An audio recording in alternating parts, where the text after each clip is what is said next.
Alright, test 1, 2, test 1, 2. Oh, maybe I didn't put chat up here. Let's see. What's that? Yep. There we go. That's live on that side.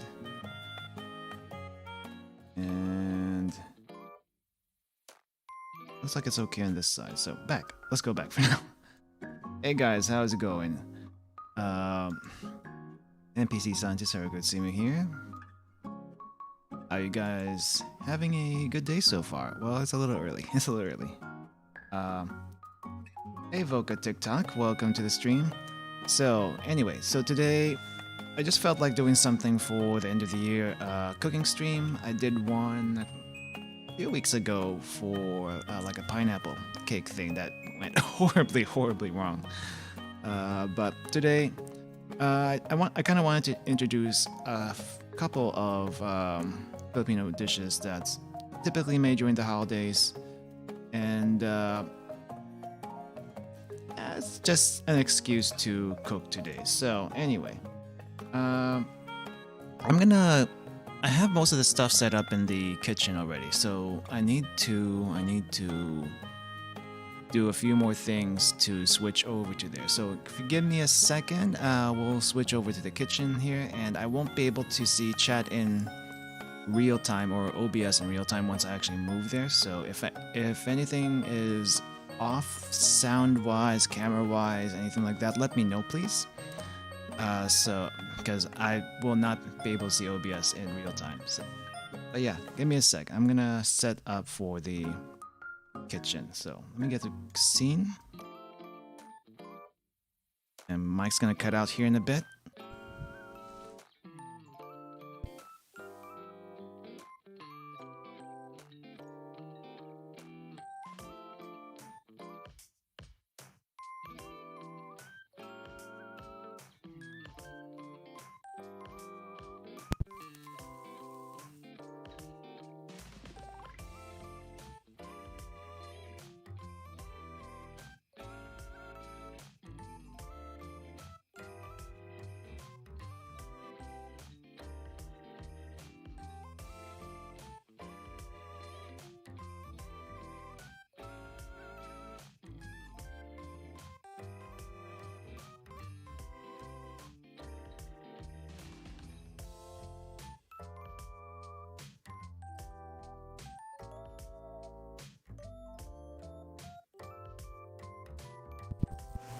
Okay, test 1, 2.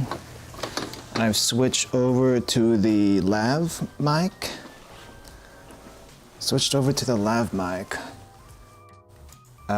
Is this audible? I can't exactly hear it right now.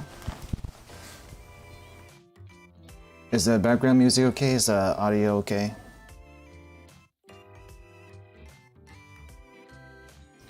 And I think the camera for the kitchen should be up. Let's double check that. Nope, that's not it.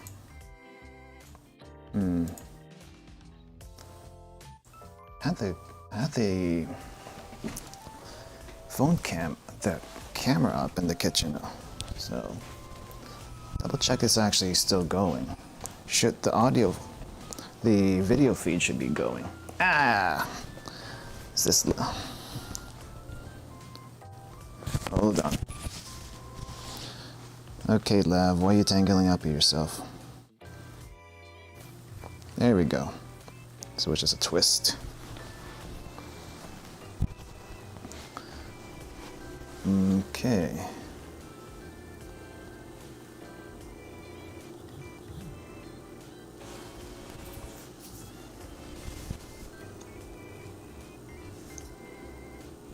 All right.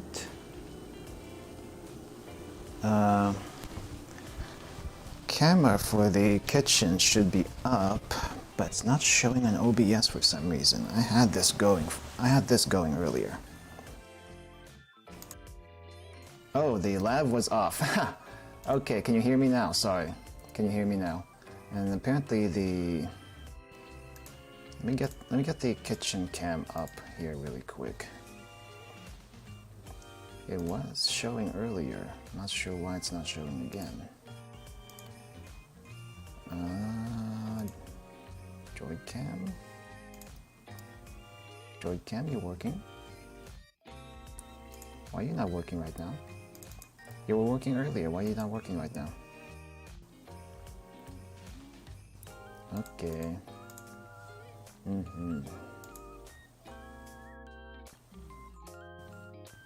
Let me check the camera.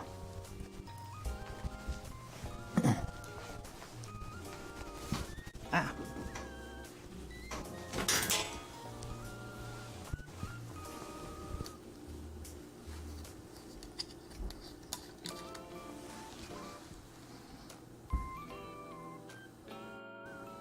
Oh, that's why.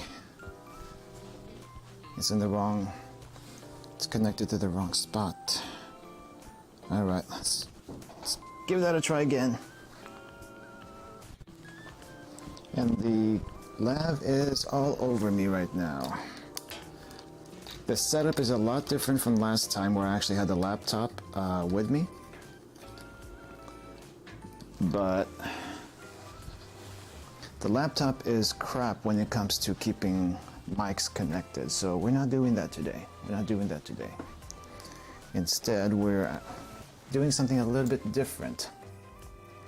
Alright. Connect. Well, if anything else, I can probably do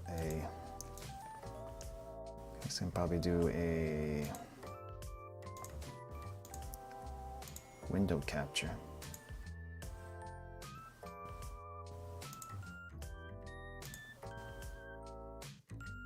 Probably not the best thing in the world, but you know what? It's what I got, so. Oh, that's not how you resize it. This is how you resize it.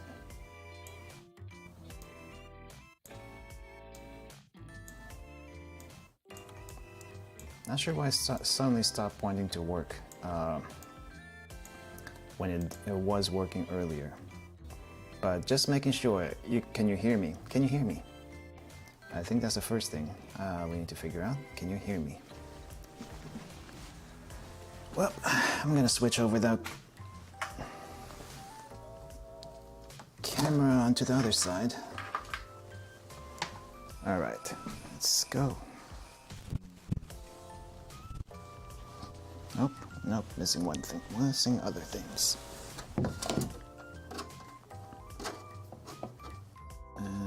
Okay, twisty tie comes off, Otherwise, it's not going to reach into the kitchen.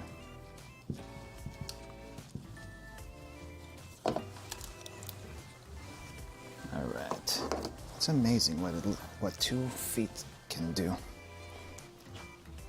Okay, where did I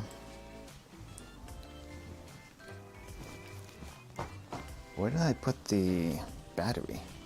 Where the heck is the battery? Oh, the battery's all the way over here, that's why. Okay. Let's get this set up.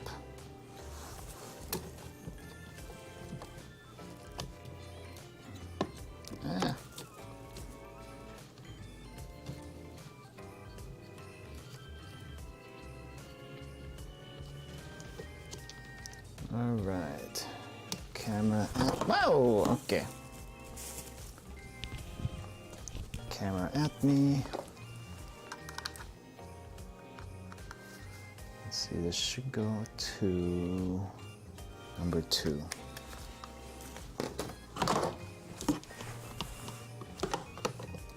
I guess the rice cooker is a little bit too slippery for that. Alright, we're gonna get started now. I think I'm gonna do a hand test on the camera just to make sure it's actually doing a live feed and not nothing, not a static image. Let me see. Can we see anything here? Can we see anything? Yep, we can see something. Alright, good. Alright, so first things first. I'm going to start with dessert today just because it's going to take a little while. Camera this way, please. Alright, I'm going to start with dessert today just because it's going to take a little while. So for dessert, I'm actually going to be doing leche flan. So in leche flan, so in most places it's just called flan, right? But we call it leche flan just because milk. It uses milk, and we're going to be using. Oh, I probably should put the menu up, so you get a heads up on what's going on here. Let me see.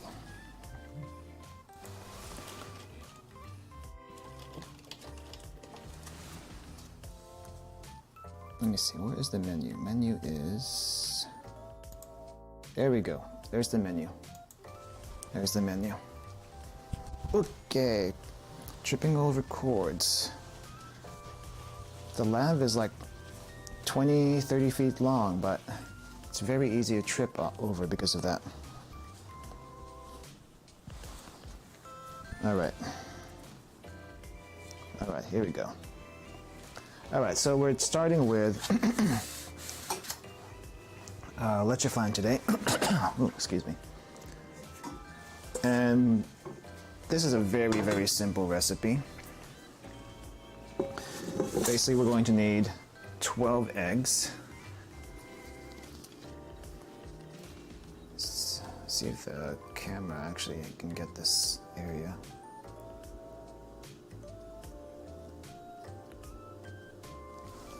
So we're going to need 12 eggs for this one, and 1 can of evaporated milk per about every 6 eggs, 1 can of evaporated milk, and 1 can of condensed milk as a sweetener for this. So we're also going to need brown sugar for the caramel portion of this dessert. So the brown sugar is actually going to be melted or caramelized a little bit in the pan. I'm going to have that on the side. Well, before we do that, before we turn the pan on, I am going to I need to open this without spilling, please. Okay, we're gonna need roughly 1 cup of brown sugar. If you don't have brown sugar, you can use white sugar. Either one works. And this separated badly. That's separated badly. We'll deal with it. We'll deal with it. Okay. Alright, I need to move this stuff out of the way. Alright, move that out of the way, move this out of the way. Move the eggs out of the way for now. But we're going to need 1 cup of brown sugar. It doesn't have to be exact.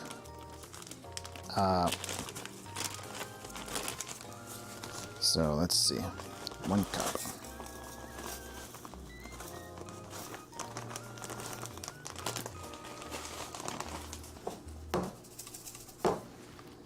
A little bit extra. All right, should be good. Should be good. Okay.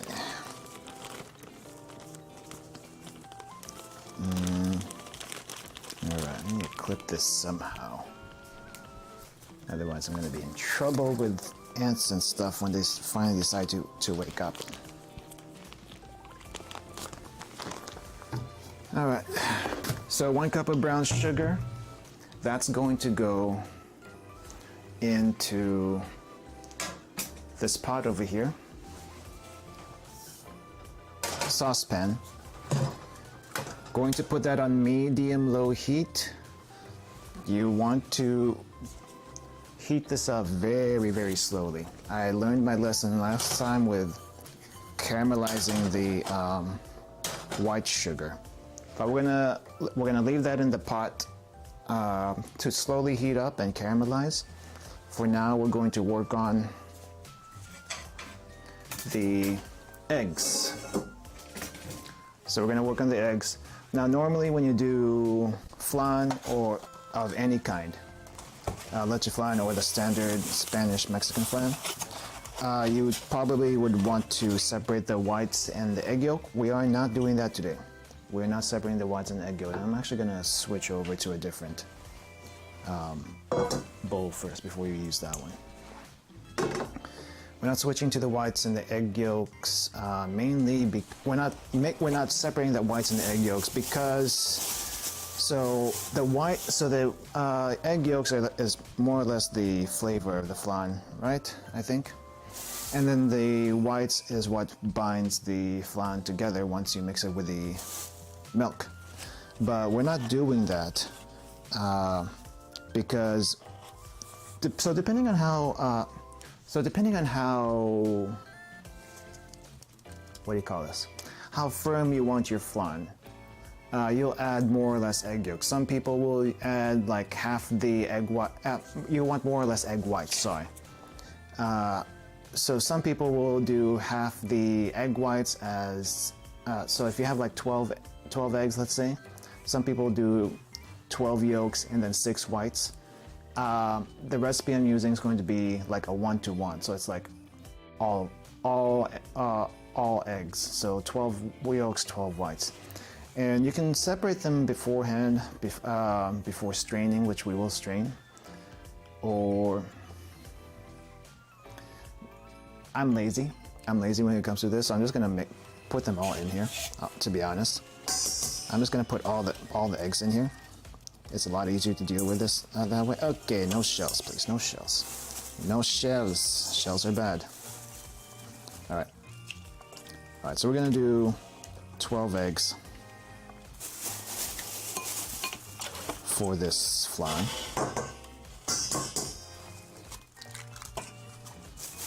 Two,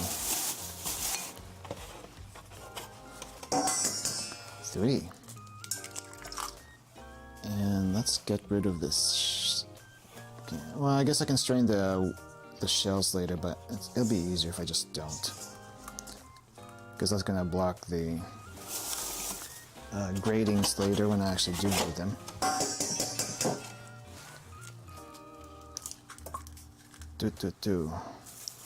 All right, that's 4 eggs. We only have 4 eggs, and the sugar is hasn't quite caramelized yet. I did put it on really low heat, so it's gonna take a little while. Okay, I do have a plastic bag here to toss trash in. Okay, there we go.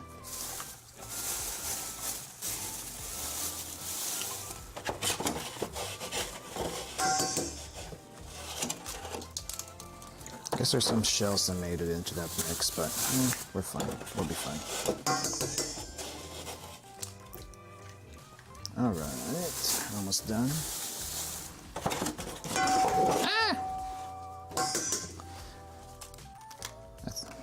Okay, some eggs fell from the carton, but didn't crack, so I'm good.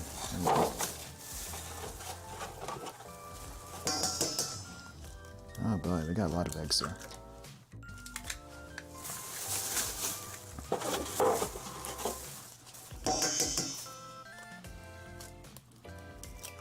And normally when you do desserts of any kind, you normally start with, well, most people would suggest to start with room temperature eggs. Not for this one. Actually, for this one, we want to start cold. So that's a difference for some people. But let's see. Camera doing okay here. Yeah, we're doing okay. All right, eggs are in there. I probably should actually start the pot for this. So we're actually going to use a steamer for this recipe. You can use the oven to also do this recipe. I just don't know what temperatures you would need, so that's going to be a little bit tough for me to figure out. But I'm going to use this pot. I'm going to add some water to it and start warming that up for the steamer. Let's see.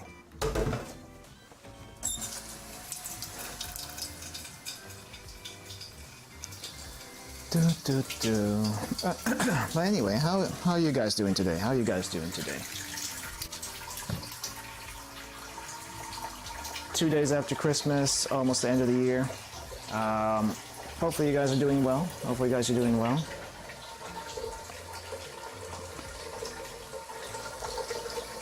All right, I'm just gonna got a lot of water to go here.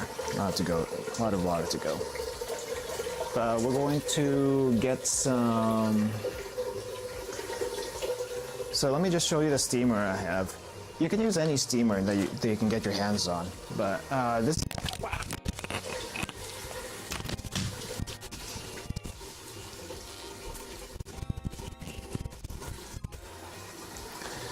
Alright, so anyway, so this is the steamer I have. You can see it's like just a bamboo steamer. But yeah, that's what I'm going to be using. It's going to be using to cook the flan. Okay, that's too much water, too much water, too much water, too much water.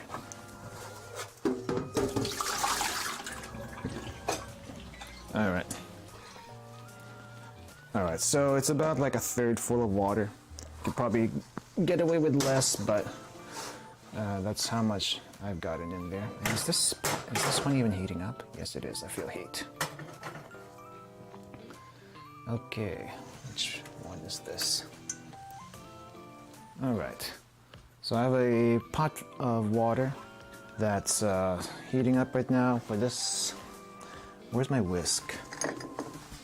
Where's my whisk? Where did I put my whisk? Whisk. And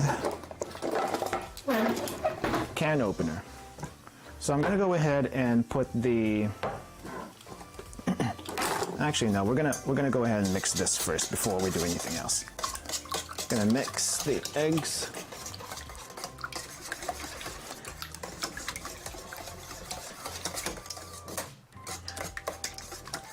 Just want this to be liquid.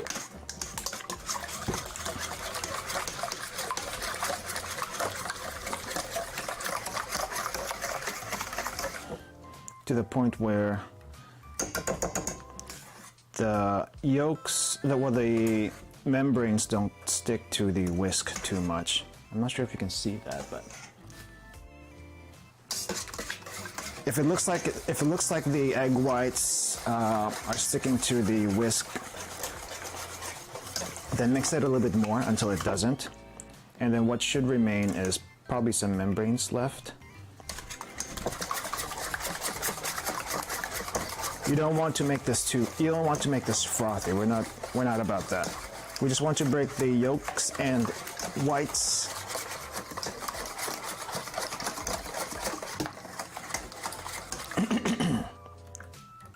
And make sure it's well mixed. I think when it starts doing this, it should be fine. We're gonna go in and strain this though. Opa. So I need to get the other mixing bowl that I have.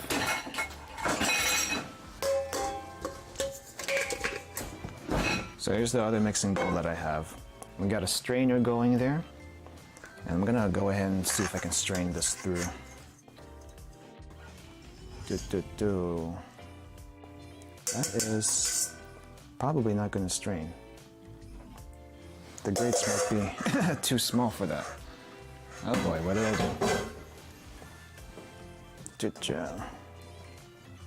Okay. Just a sec. Yeah, it's straining some, but it's not straining as fast as I'd like. So basically we just want to separate the liquid from the membranes. If you see the pan above, you'll see all the junk that we don't want strained. And now I need to strain the rest of this. I guess the pan I was using originally had too much, had too small of holes, gratings.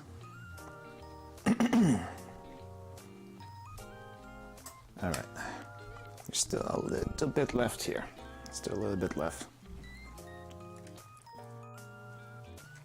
If you're using if you're making an omelet, you wouldn't care about this part. But we're making dessert, and if you don't strain this, you get chunks of membranes in your flan that's supposed to be more or less smooth.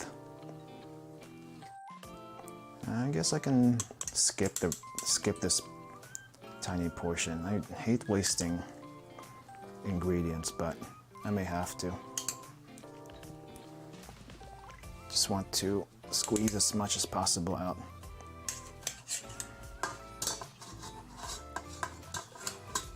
Okay. Ah! Hopefully none of those membranes went through. If there's, it should be minimal. All right, into the sink you go. Mess with that later. Hey Ray, welcome to the stream.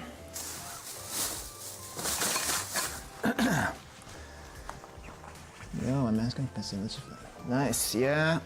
I guess you know what these are, but I'm showing you how to make them from scratch. Anyway, so we got some eggs. Oh geez, I need to clean that up a bit.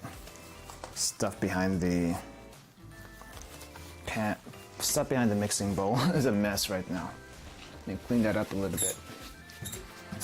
But anyway, we have sugar in a small pot.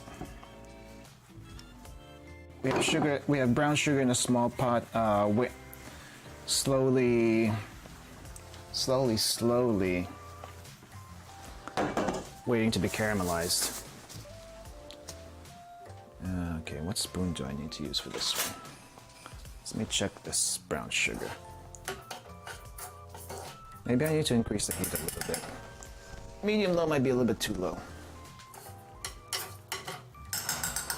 Increasing the heat on the brown sugar pan to medium.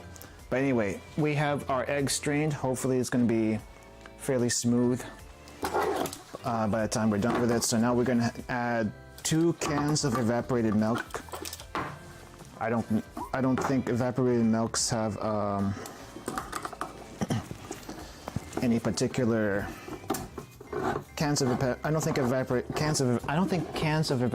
evaporated milk have any particular size differences, but you do want to get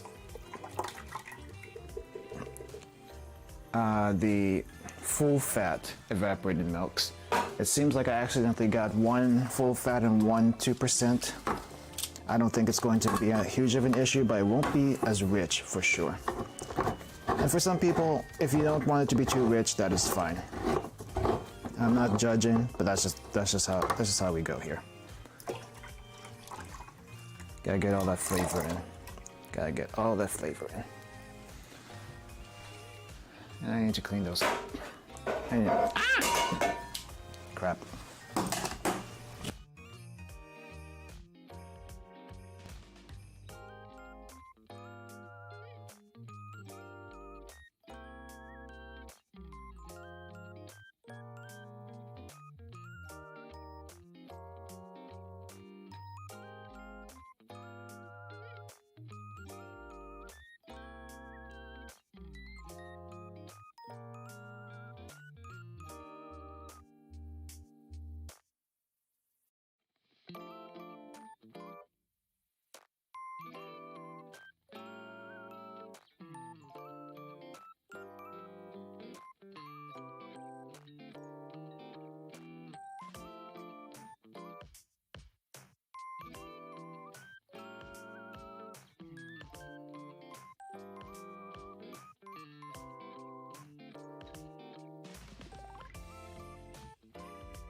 Test 1 2. Test 1 2. Okay, we're back. So I tripped on the interface, not the interface, but the lav the lav cord, because you know the interface is all the way in my bedroom, and the lav cord, which is like 20 to 30 feet long, is just I can trip on that without thinking. But anyway, we have two things of evaporated milk, and you will need condensed milk. You will need condensed milk. That is part of it. But you don't want to get condensed milk for the entire thing. That's a no. That's a no. But we will use condensed milk for this recipe. And you can use just plain sugar if you want to as a sweetener. But the recipe that I'm using uses condensed milk as a sweetener, and that's just, I think, how most people back home do it. So let me just pop this open. Condensed milk, so freaking thick. But we're gonna use that entire can. You can use less if you want. If you want it less sweet, we're using the entire can here.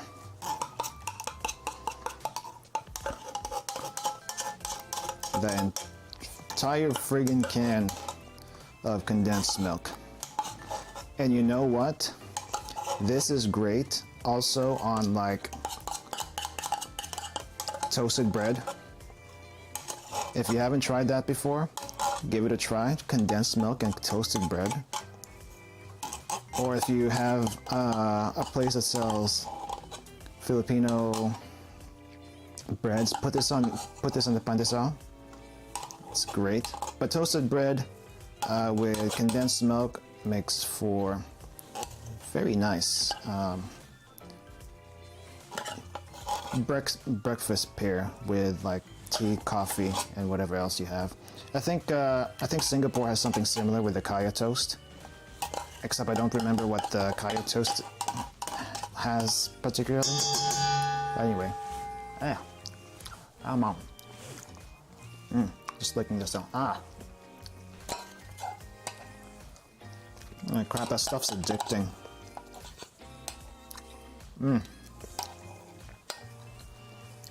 Oh, crap, don't sleep on that condensed milk. That's good stuff.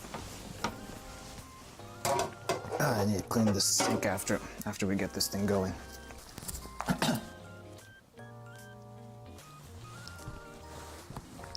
That's, well, Filipino. Well, that's I mean, the Filipino recipes in general are not hard to make, except for maybe the desserts. Some of the desserts, anyway. But anyway, so here's everything. I'm just gonna mix it until it feels smooth. It looks like the pot of water is halfway to boiling, so I'm gonna lower the temperature down a little bit because I don't want it to be fully boiled. Like I don't need it to be at a rolling boil. But anyway, I'm just gonna mix this. You can use a hand mixer if you want. A whisk works just fine though if you don't have a hand mixer. You just want it to be liquid. And this is probably too much for me personally. You can probably get away with using 6 eggs, 1 can of evaporated milk, and then maybe half a can of condensed milk, or maybe even use sugar at that point, but it won't taste as milky. So I guess the reason why we call this leche flan is because we use a lot of milk products in this thing. I don't know for sure. All I know is this is your basic leche flan. I don't know how Spain or Mexico or other Spanish influenced countries make this, but this is how we make it. It looks like it's smooth enough. I think everything's mostly dissolved, and the brown sugar is still not dissolved. I need to work on that. So I'm gonna slowly work on this brown sugar here. Okay, cord, don't. Okay. All right, so we're gonna work on this brown sugar.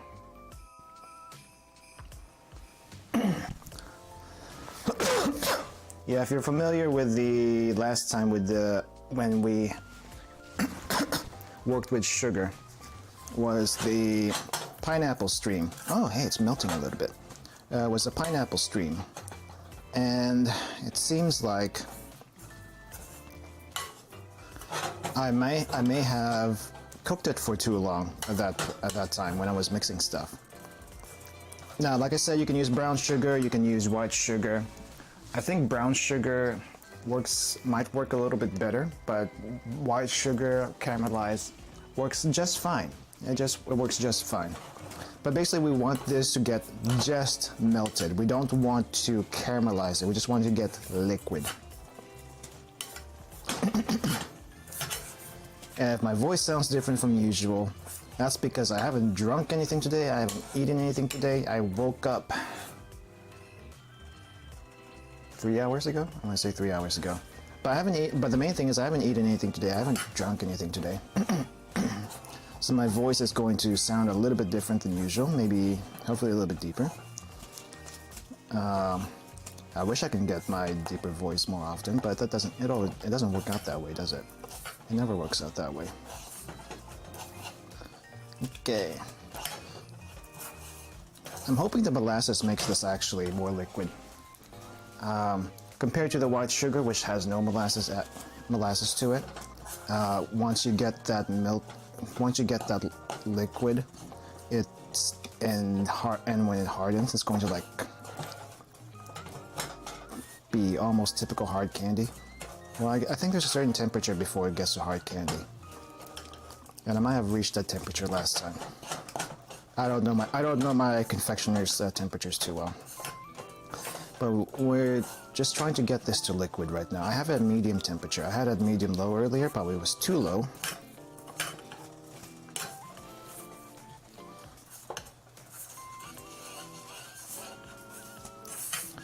Alright. I guess one mistake most people make when they're doing this sort of caramelization is to add water to it. That's actually a bad idea. I think the sugar explodes or something. I don't know. But if you only add too little water. Hey Jusagi, welcome to stream. I don't have my glasses on, even though my model has have glasses on, so I can only see. When I look at the chat, I can see that something's changed, but I have to like lean in to actually see what it says, because it's all the way somewhere else. But yeah, anyway, we're still making our caramel. We have a pot of water at simmer for steaming. Our flan mixture is mixed. I may have to do a second strain though, because I see some bits in there. Well, while the sugar is still melting, I'm gonna go ahead and wash what I have in the sink and clear that up before I get in trouble around here. My model looks like it's squinting. Well, it's a bit odd situation right now with the camera, with the iPhone camera, because the camera is right on top of a rice cooker and it's not exactly the best position to be at, and it's very hard because I don't have OBS. I don't have OBS right in front of me, so I'm actually watching the stream with you guys. I have the same delay as you guys right now. Okay, don't trip on that again. Okay, I need to clean this strainer stuff first, because I'm gonna need to do a second strain. I guess I'll take the gloves off for this one. Speaking of gloves, I did a hand reveal. I think it was yesterday. I did a hand reveal yesterday on Twitter. And so I will be doing some portions of the stream ungloved. Gasp. Scandalous. I probably should be gloved when I do this so that no one knows what my hands look like. But no, I did a hand reveal yesterday.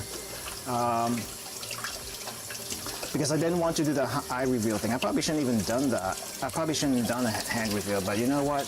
I'm running out of gloves, and it gets expensive after a while to buy these gloves.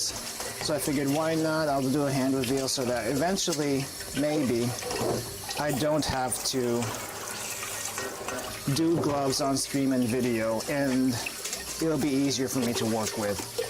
The only reason why I'm using gloves in some parts of this, it just makes the process a little bit easier to do. Like, I don't have to wash my hands when they get messy. But yeah, other than that, I honestly don't mind showing my hands on stream. It's just, I guess, convention not to for our type of content, I suppose. It's convention not to. Okay. I guess I should clean this pot first. Okay, the sugar looks like it's melting a little bit. I need to stir that. In a bit.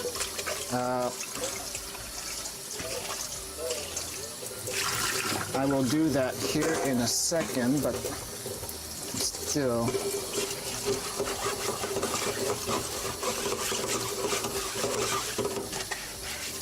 Okay, one thing I hate about fine mesh strainers, and when you strain something like eggs through there, it's very hard to get rid of the debris from the strainer itself. Oh my gosh, there's still so much condensed milk in this can. I don't want to get rid of it. Oh, I'm going to be snacking on that probably throughout the stream,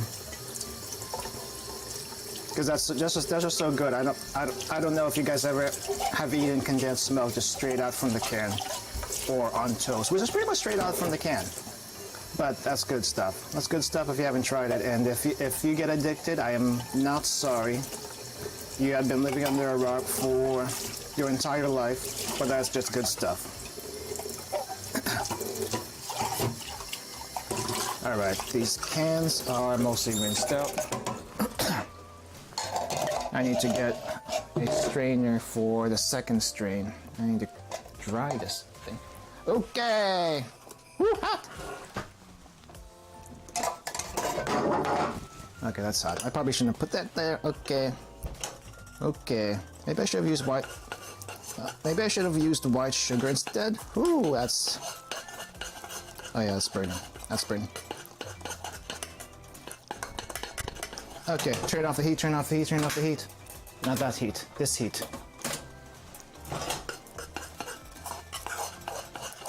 You know what?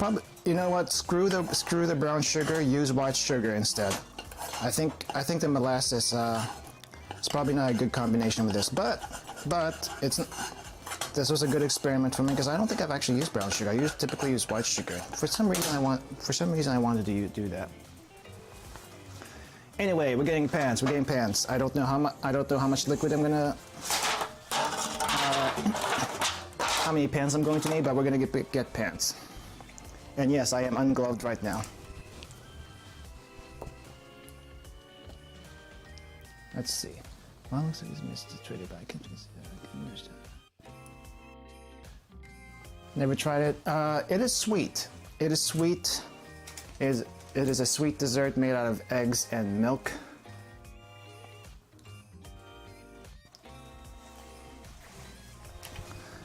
And eggs and evaporated milk. I don't think you can probably try to use normal milk if you want. Though I don't know how that's going to work. Why evaporated milk in particular, though? I think it has to do something with the flavor. Do not quote me on that. I do not know. Okay, that looks like.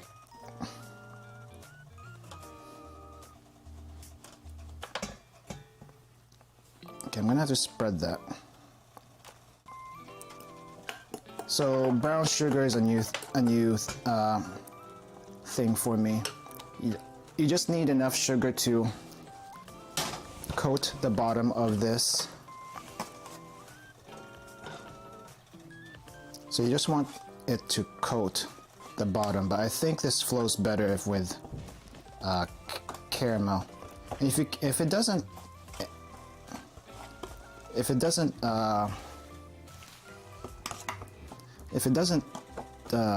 coat too well, you can just spread it around. I think it'll be fine.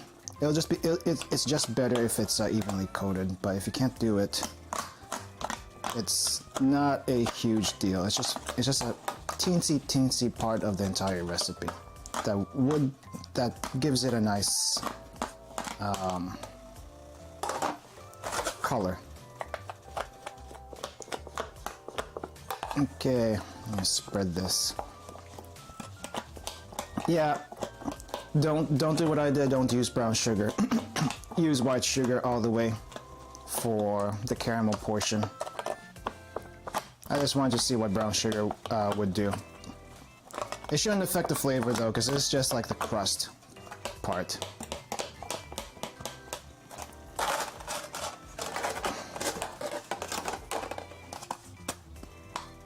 Okay. Oh, that's getting thick. I do need to spread this though.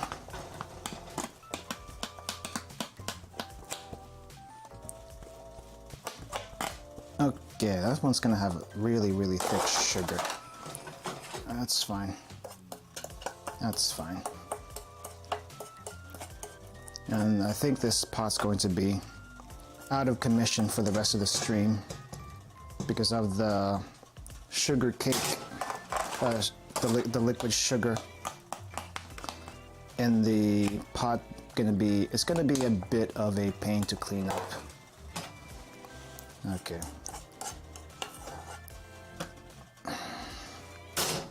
It's not even, as you can probably see. As you can probably see, the sugar is not even. And you know what? That's fine. That's fine. All right. Let me see if I can get the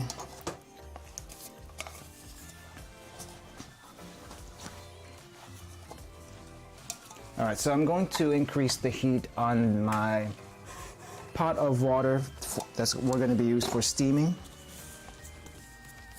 Thank you for the hands. Marketing consult, see you later. All right, yeah, thank you, see you.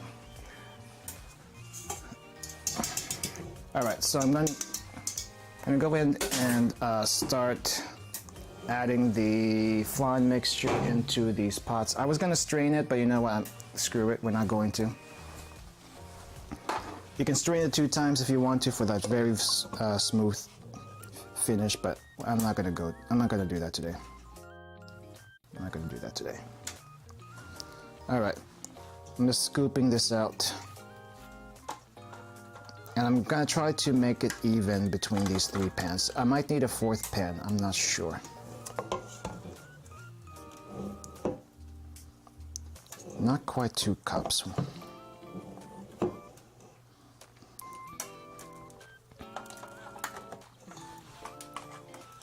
Well, the last thing I want to do is have this spill all over the place. So this is 2 cups worth. Okay, so I think I have enough for like 3 pans. I'm just gonna dump this in.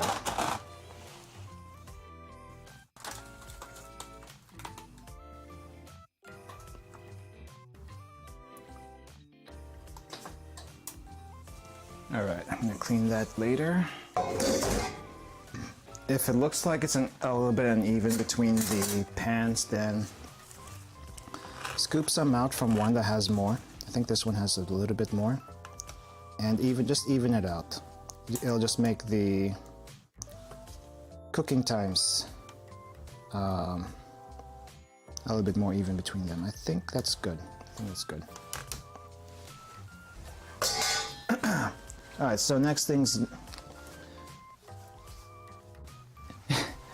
You know what? Dad, welcome to the stream, but are you sure you're not Usagi? Because you two don't seem to be in the same place at the same time, so I don't know. I don't know who to believe here. I don't know who to believe. But anyway.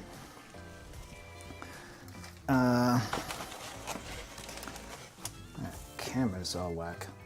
All right, so I have a pot of water boiling. We have 3 little molds of flan. I need to cover them with foil so that when we steam them,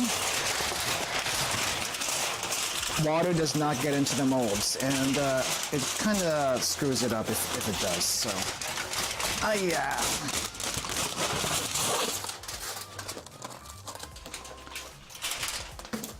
It's probably too much foil.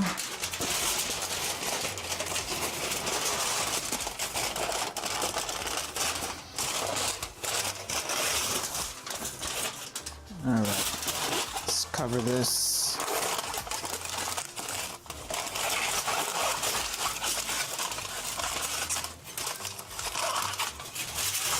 After we get dessert done, everything else should be a lot easier, a lot faster going. It's just this part with the caramel, which I'm gonna have to toss out later. Just takes a little bit of extra time. Now, normally, if you want this to be as good as it can be, you would actually refrigerate this mixture, like say overnight, so that the mixture chills, and when you steam it, it's going to do like a slow cook, which is what you want, so that it doesn't get overcooked. But anyway, I can probably only like steam 2 of these at one time. Let me see. Let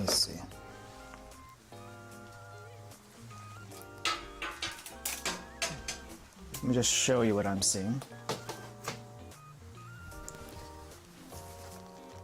All right, so that's the pot I'm going to be using.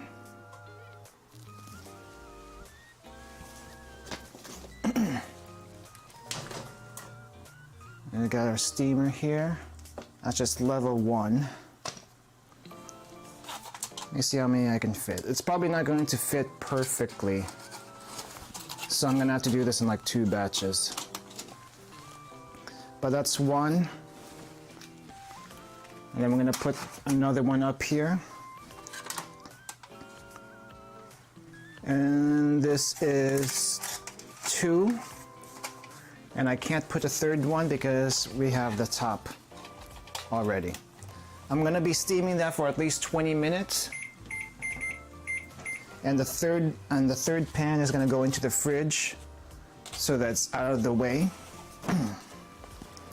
And I'll check on it after it's done. All right, I'm gonna clean the sink first before we move on.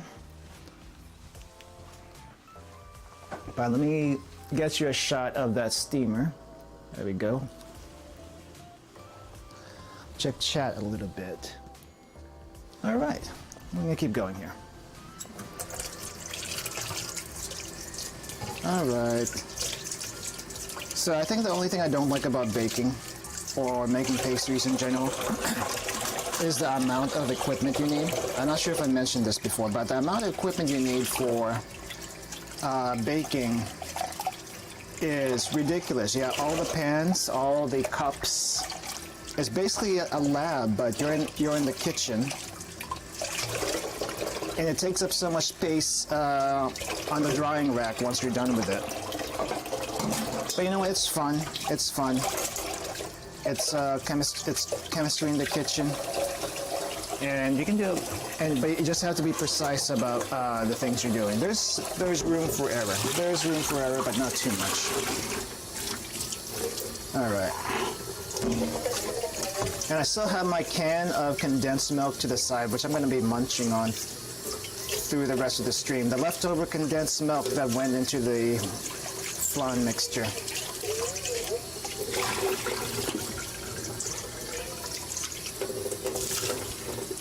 Okay, bowl is almost clean. Oh, backside.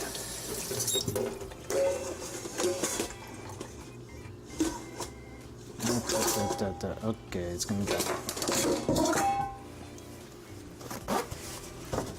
Alright, let's clean this, wipe this up.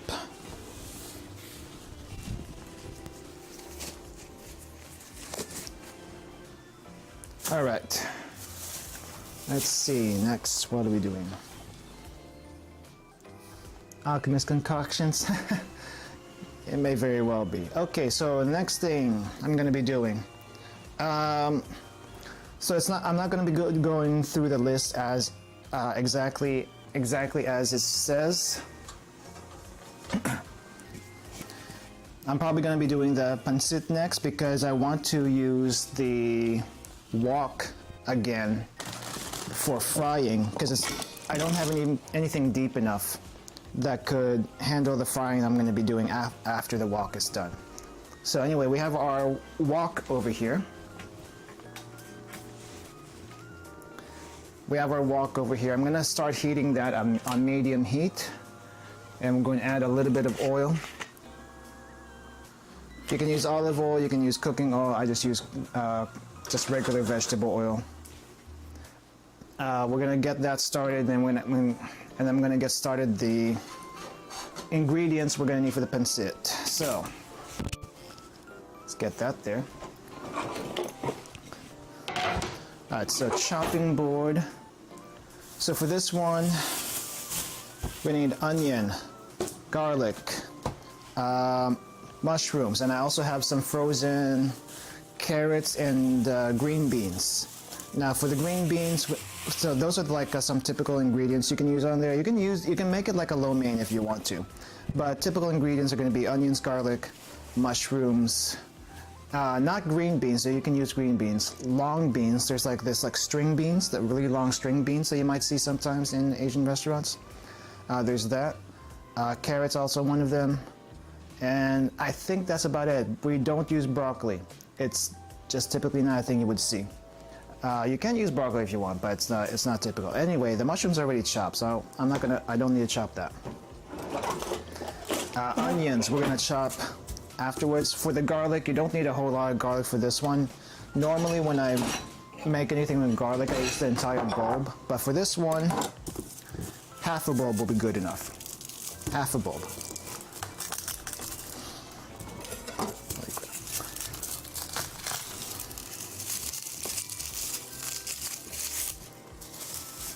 Okay.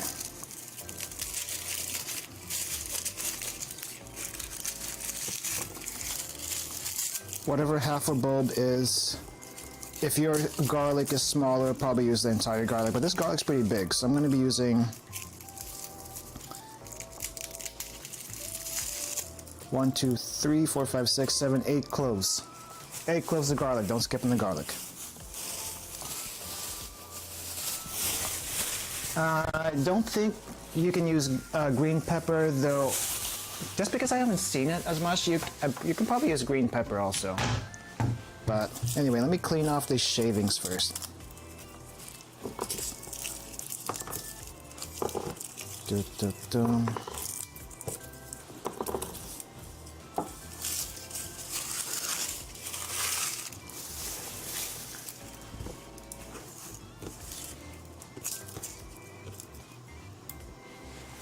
All right, so we'll start with the garlic. So you can either, I think we might want to mince these, though. If I'm feeling lazy, I would just crush them and leave it at that. I'm gonna try to mince this as much as possible, though, just to try to get proper form.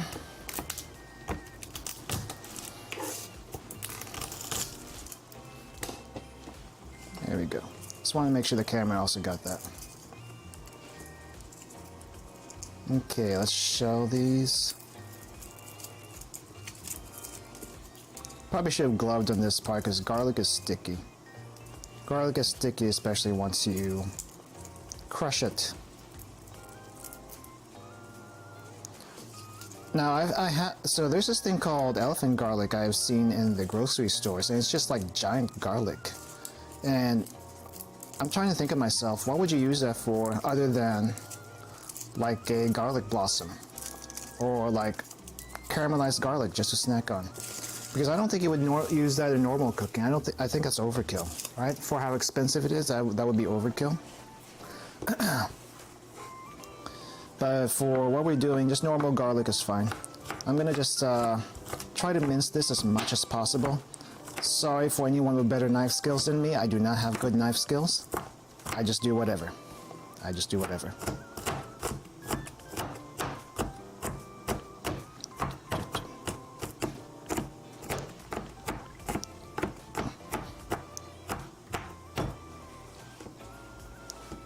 I am curious though, since I can't hear anything, are the cooking sounds, the chopping, the steaming, is that coming through? Probably not the steaming because that's probably too low. But is all the other sounds coming through the audio? Because that would be neat, like a little cooking ASMR thing, but I don't know if it actually is. I had to do the noise gate on OBS earlier just to make sure I'm not getting like white noise. Like static white noise. But just roughly chop it, that's good enough. Hey, hello Bastian, welcome to the stream. Wario will be proud. Can hear the audio of some music. Yeah, the music, the background music's there. Just as a filler, basically. Can faintly hear the steam in the background, the chopping is pretty clear. Good, good, that's what I wanted to hear, chopping pretty clear. Okay, so garlic, we have onion. You can probably use a smaller onion, but this is the smallest onion I can find. So I'm gonna go ahead and use all of it. Use like the smallest onion you can find. You don't need a whole lot of it. Red onion, red onion, yellow onion, sweet onion, whatever you have on hand is good.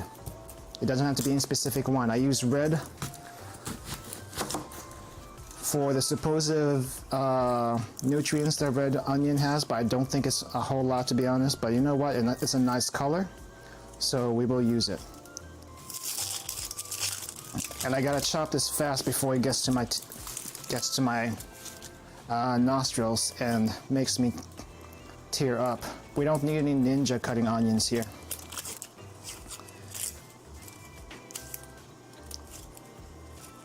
Okay. I hate having to peel like the last bit of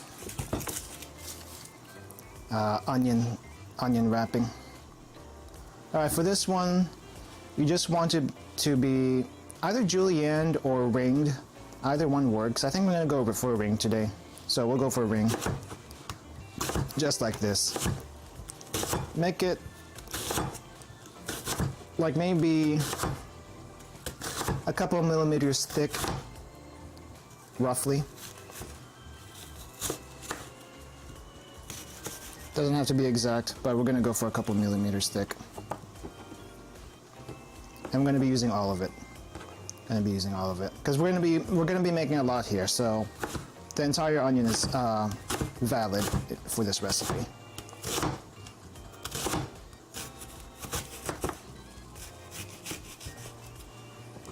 All right, that's my messy chopping. Goop, goop. All right, checking chat. Crying Haruka stream. That actually happened at one point. Almost happened, I should say. Okay, Lav, come over here. Okay, I think I'm at the limit of my Lav cord. There we go. Slack it up a bit. Okay, so we're back at the wok. Let me just to see if it's warm. It is warm. I don't think I'm going to need my cutting board anymore, so I'm going to set that aside. We're done. Nope, I'm not done with the cutting board. I still have one thing to chop for later, but I'm going to worry about that when we get to the frying part. And I want to test this. This came with my wok when I bought it, so I want to test this out. It's lacquered, so I don't have any confidence in it. But anyway, let's go toss that in there. We're going to go ahead and fry the garlic and onions first, and then we're going to add the mushrooms once this is wilted a bit. Oh my gosh, that smells good right now.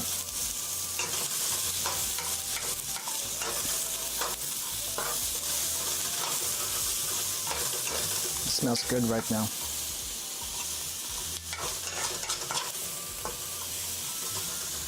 Let me see if I can get a better angle here.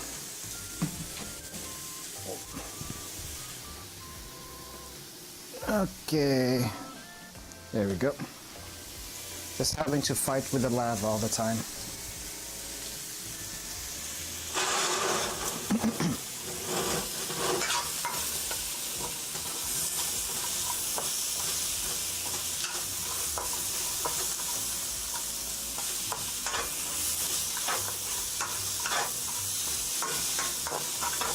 I'm still on medium heat, though I could probably increase it a little bit. So if you have a gas burner, I don't know what medium heat translates to, but I have a electric burner. That's just what we use around here. I think it's to prevent fires in apartments and whatnot. And this might look like a lot of onions. It probably is. I'll be honest, it probably is. But we're gonna work with it. We're gonna work with it. Where's my water? I need my water. So yeah, the reason why the wok is clean looking because it's new. I used to have a wok like maybe years ago. And I think it was starting to crack a little bit, so that's why I decided to replace it. Well, that's why I started to get rid of it, but I didn't get a new wok until today. Until recently. After the last stream, I ordered a wok, and this is a new wok. So that's why it looks new. That's why it looks new and clean. It is not a very seasoned wok. This is its very first dish.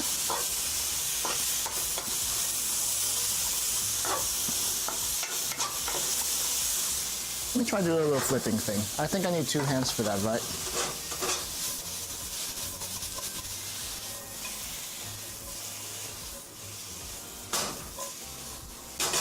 Okay, that takes too much strength. That takes too much strength. What is that supposed to even do? I don't understand it. I mean, I don't think I need to do that all the time, right? Okay, we're still caramelizing. Let's give that a few more minutes and then we're going to add the mushrooms to it. It looks like we got 5 more minutes on the flan and the steamer, so once that's up, I'm going to check to see if it's done. If it's not, I'm probably going to add another 5 minutes and we'll see where that goes. But yeah, so let's see. Let's go with yeah. Ooh, I think we're done with the mushrooms. Let's add not mushrooms, we're done with the onions. So let's go ahead and add the mushrooms.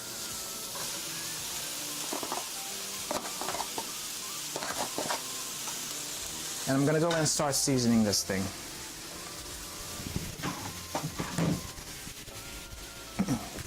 Let's see, for seasoning,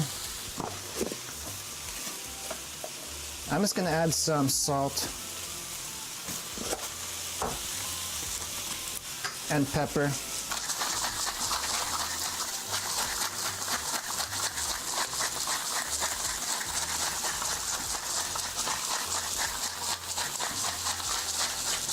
I like a lot of pepper, so lots of pepper going in. And that's it. Salt and pepper, that's it. Don't really need anything else besides that.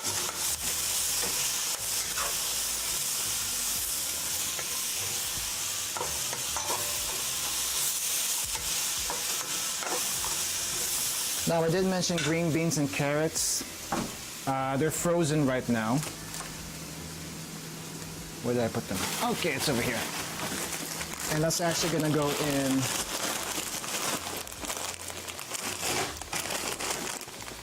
microwave, lay down flat, do not puncture package.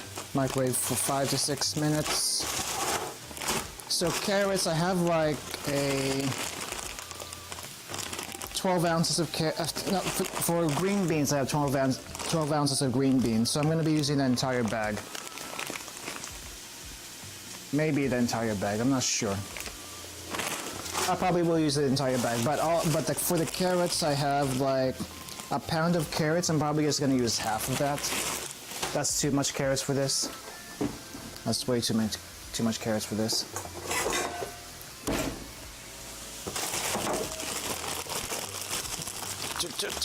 Carrots.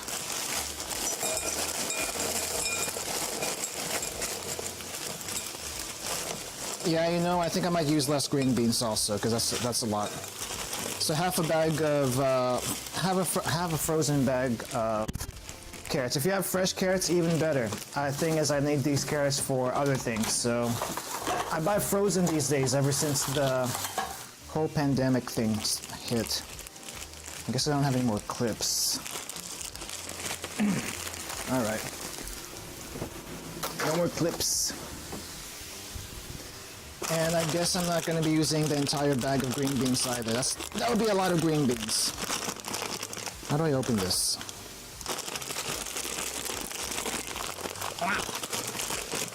Okay, I guess we're using scissors for this. Where are my scissors?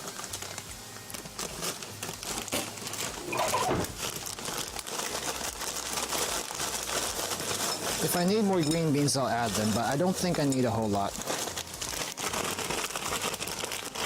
Yeah, it's quite a bit already. For this one, it's a lot. For this, it's a lot. Let me show you here in a sec.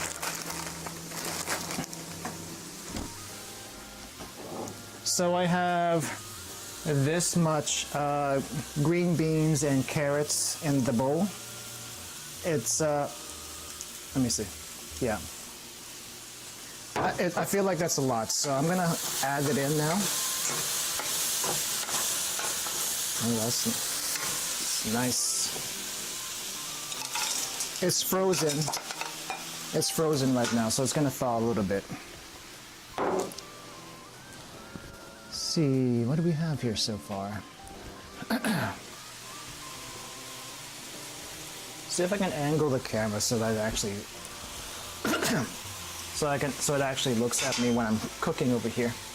It's tricky. It's tricky.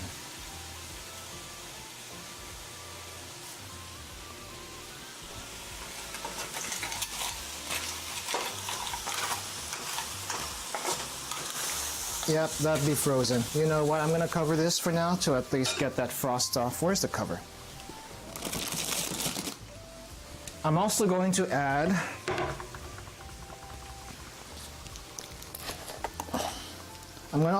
some chicken bouillon to this, like 1 tablespoon of this chicken bouillon, one tablespoon of this, because that's going to be part of the base once it's done.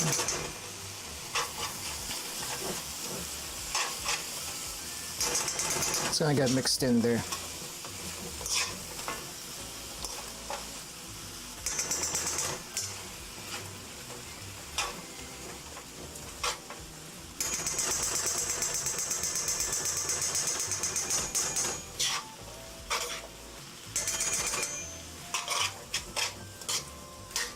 That's probably a whole lot of, that's probably too many vegetables for what the serving size I'm doing, but you know what, we'll deal with it. We'll deal with it. Now, as far as pancit goes, there's so many different recipes for this. This is just how I make it. Basically, pancit is just not egg noodles, flour noodles. Lots of vegetables, maybe a protein like shrimp or pork or chicken. And that's it. That's really it. I'm going to cover this for a bit. The steamer's, the timer for the steamer is done. All right, Lav, come on. Work with me here. All right, so here's the steamer. Now, be very careful when you do this. I am taking calculated risk. That's how I justify the reaching into the steam and checking to see if this is good or not. All right, let's see if this is actually good. It feels still liquid, but let's give it a look. Let's give it a look. Let's take a look at this. It doesn't feel quite warm. It's still liquid, see? That's probably because we didn't get a good seal on the steamer. So I'm probably gonna let that go for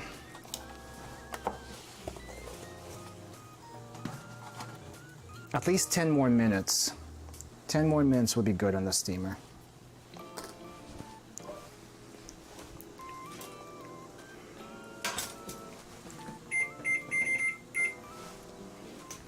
All right.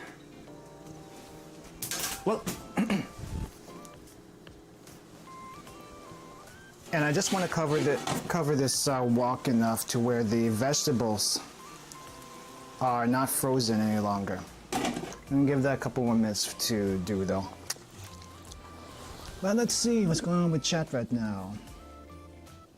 Not much yet. Okay. So after we're done with the pancit and well, after we're done with the pancit, we're gonna go ahead and do some fried foods. We're gonna be doing some fried squid. Well, not really squid. It's cuttlefish. And if you haven't seen cuttlefish before, I will show it to you when we start slicing it up. And a fried milkfish. Also, we'll show that to you. I mentioned milkfish in my last cooking stream. One of the fish I like to use. And you're gonna see what it looks like. And I actually prepped that ahead of time yesterday. I had prepped that ahead of time yesterday by marinating it. So you're gonna see that. And it looks like the brown sugar caramel has hardened in the pot it was in. So I'm gonna have to melt that later and get out. But the noodles we're using is gonna be this. This is the flour noodles I'm talking about. It looks a little bit different than your Chinese egg noodles. But you should be able to find something like this in your Asian market. Do not use pasta, that's a totally different thing. Pasta will not work for this kind of recipe. You can try, but I wouldn't recommend it. I don't recommend it.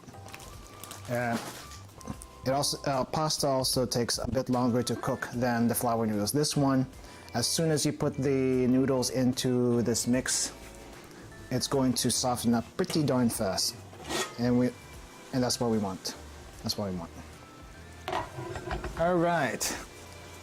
As you can see, we got some liquid building up here. I'm just gonna mix that up because we had like a chicken bouillon thing that we added to the cooking mixture. It might be, hopefully this isn't too, okay, the carrots are frozen. Not frozen, but they're still cold. I'm gonna increase the heat from medium to medium high. And I tasted the vegetables a little bit. If it tastes like it needs some more salt or pepper, go in and add it. The chicken bouillon should be pretty salty by itself. So maybe not too much salt, but pepper, definitely, I like pepper in there.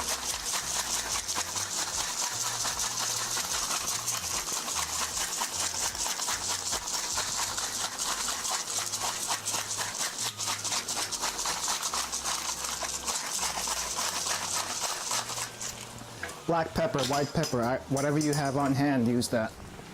I personally have white pepper though, just because I like it a little bit better than black pepper.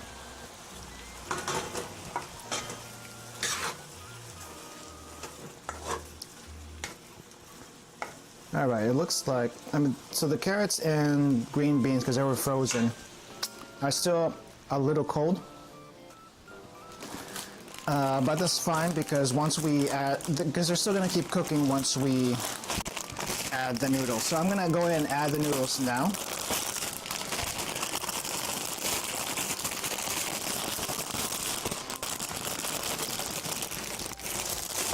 If I can get it out of the packaging without crushing the entire thing.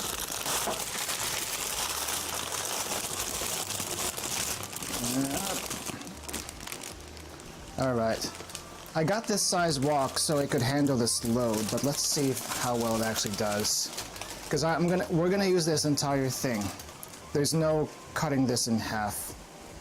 Well, there's two things of noodles here. Maybe I can use it all. So it's probably a little bit too big. It's probably a little bit too big. Oh. I'm just trying to get the pieces of noodles that's still in the packaging. Don't want to waste that. It's not expensive, but it's just, I don't want to waste it. Don't want to waste it. Oh yeah. Okay. We need to steam this up a little bit to soften it, and then we can start mixing. But it just needs to barely soften to actually cook. We don't cook this like pasta. Steam is enough to soften it. If we can get some steam going.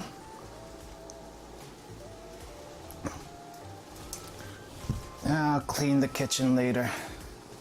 It's like noodle fragments all over the place.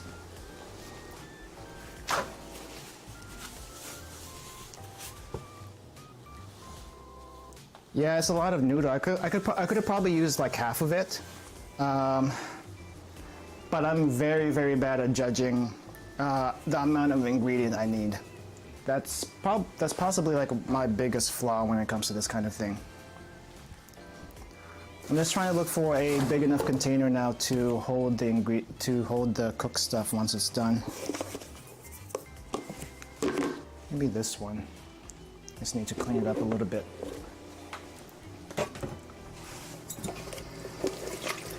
I'm probably actually going to need like 2 containers because I made so much. May have to bring some to work tomorrow to share, but I don't necessarily stay around work long enough though for lunch, so I don't know. This might just be food for the week. I'm definitely gonna need some food for the Valhalla marathon on New Year's Eve, because as soon as I'm done with work on New Year's Eve, I am going to sit myself down and do the reading for the entire Valhalla, for the entire game of Valhalla. Now the thing is, I haven't played past like maybe 1 or 2 days on Valhalla, so anything past day 2 will be new for me.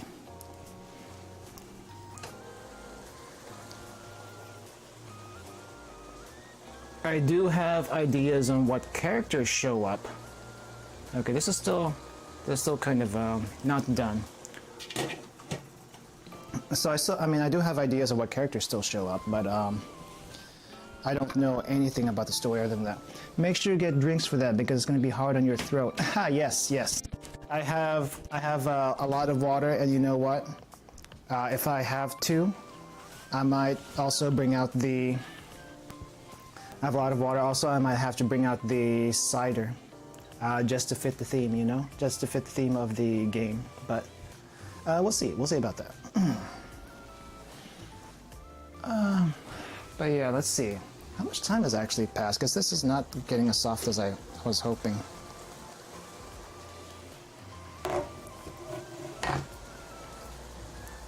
I can probably start mixing this. But I probably should have just done like half a package. That would have gone better. The stuff underneath is probably gonna get overcooked. But you know what? Whenever you eat pancit, generally the vegetables tend to be slightly overcooked. So if you want yours to be crunchier, definitely take them out before you do this part. This is just me not doing it well, but the ingredients are there. So refinement comes whenever you're trying this on your own. All right, I'm gonna have to cover that again. So while that is happening, and while actually the flan's seems to be almost done. Flan seems to be almost done. Just gonna wait 1 more minute. I'm gonna check the flan again. So let's see. Flan is over here.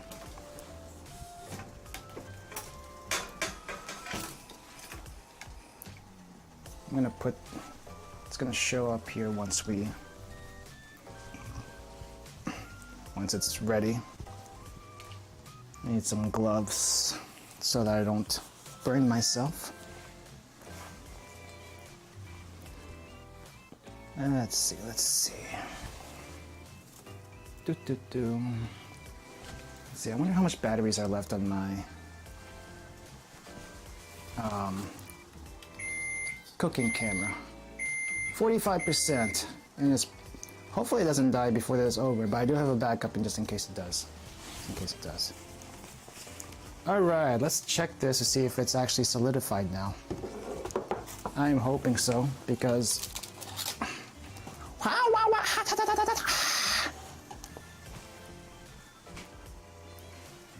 let's see this way.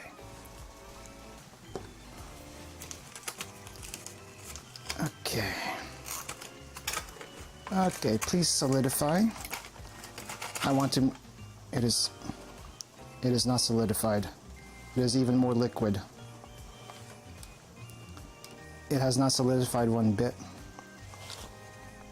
This is not coming together. I don't usually have this much issue with it.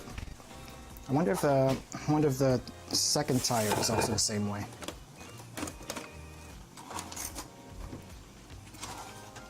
Second tire is also liquid.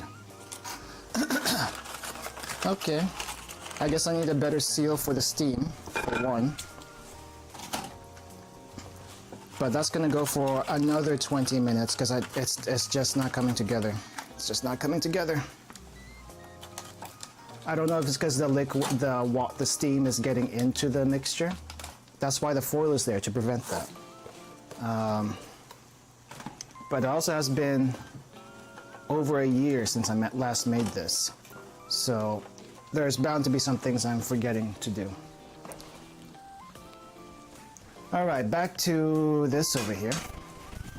Back to this.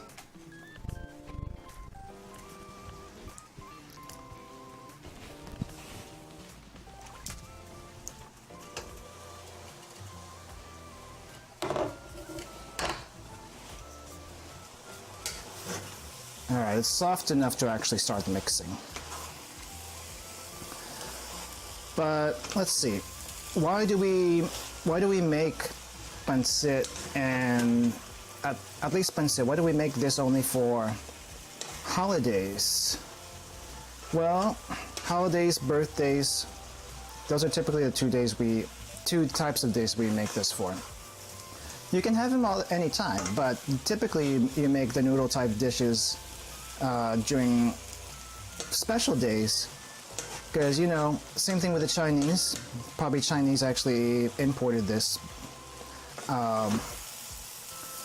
It's a long life, noodles with long life. So you want to just have some kind of food to symbolize that. But it's really nothing that deep. It's just something you do on special occasions. It's not a whole lot of effort, I'll be honest. But it's something you can make a lot of. And it's tasty. Same thing for the leche flan. That's not a dessert you typically have all the time either. It's more like a special occasion thing. Something nice happened? There we go. Have some leche flan.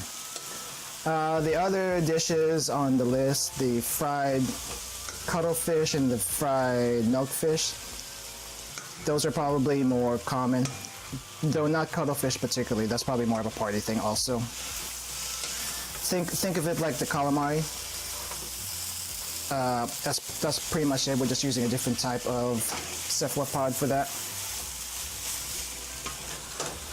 Okay, it's not. Let me get this up here.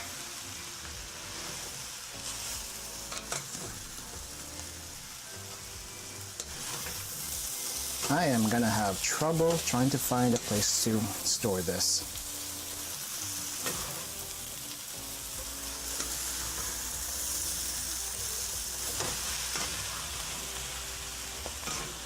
Because this is a lot. This is a lot.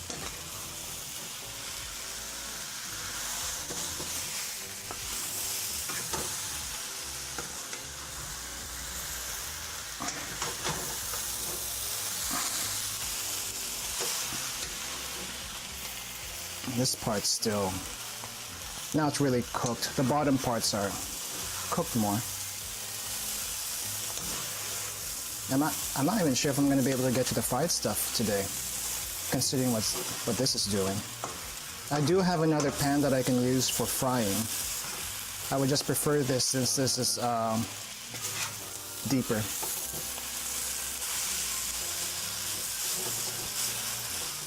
But I may have to keep this noodles in here and use the backup pan.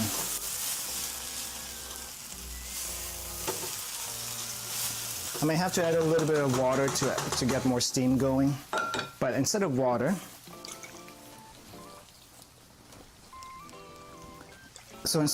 I do have a personal mixture here of sauces that I like to use.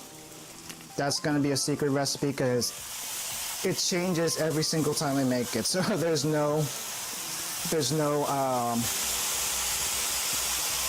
set recipe. And typically when you eat this anyway, you add like some kind of lime juice, lemon juice, calamansi juice, and soy sauce for flavoring. I'm just adding it ahead of time. I'm just adding it ahead of time in this one. The step I did is definitely not a must. It is not a must, but it's just something I do to flavor this a bit more. I may have mentioned this before, I may have not, but whenever you see Filipino recipes online, keep in mind that each house has a different way to do the recipe. There's just like a basic recipe that's generally followed, and then every house after that has something a little bit different that they do. This is mine. This is mine. Now for the baking stuff, there's less variation in that because baking, there's not much variation in baking, though you might be able to add a little flavor here and there. But for cooking in general, there's slight variations with guidelines. Just guidelines.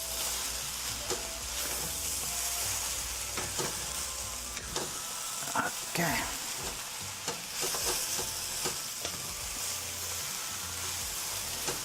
It's coming together. It's coming together. It's just the noodles need to be separated somehow. But I'll work on that later. Let me taste this. See if it's too. Carrots are soft. Beans are soft. Noodles are al dente-ish. I say ish because it's not even throughout.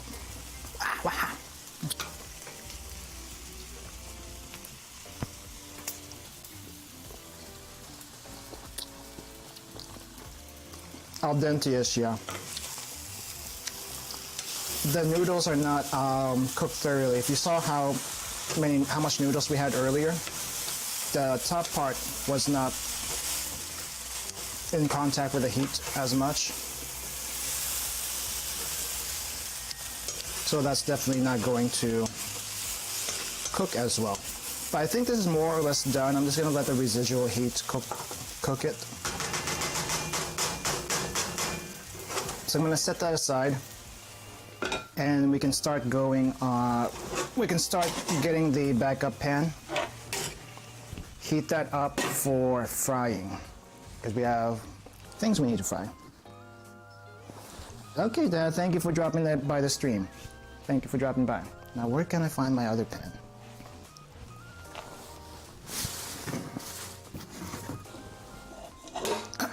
Yep, the fish isn't gonna fit in this pan.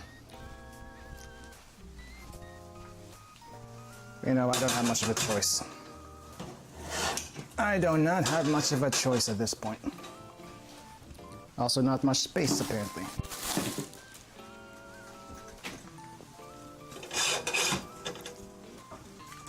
But we're gonna need enough oil. That might not be enough oil. It's not deep enough. Guess I'll have to add some olive oil to it. You don't typically deep fry with olive oil, but I'm gonna have to in this case. So it's gonna be a mixture of vegetable oil and olive oil. I'm trying to get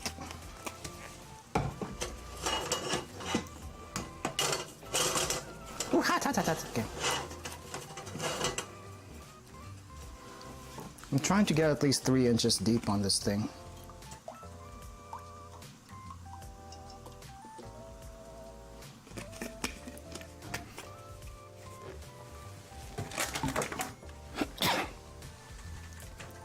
All right. Oh, wait. Did I time it? I don't think I timed this part of the flan. Oh boy. Is this done? Is this done? Okay, so the oil's just gonna be heating up. I'm gonna check this one. I'm gonna check the flan to see if it's set now. I didn't see how long it took to. So it's still not set. It is still not set, but it is getting there. I'm gonna have to set it for 20 minutes. I didn't set it earlier. So it is still not done. This one's still not done. I may have to add some water to the pot.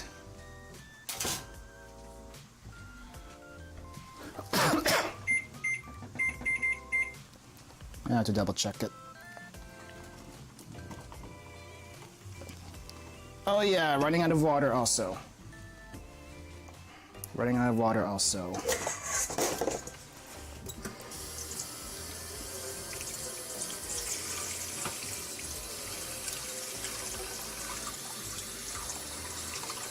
Let's see.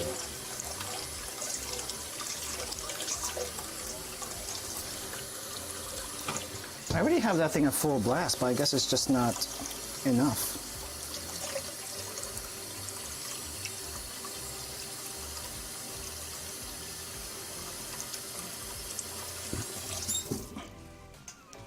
Okay. Well done.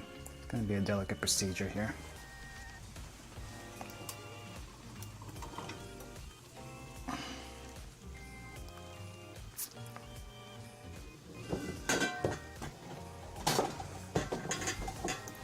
There's still probably be like 2 or 3 inches of water in there, but that's not going to last. All right, so I'm gonna add more water. That's probably going to increase the cooking time by 5 minutes. I feel like it's going to increase it by that much at least, because this water's got to boil now.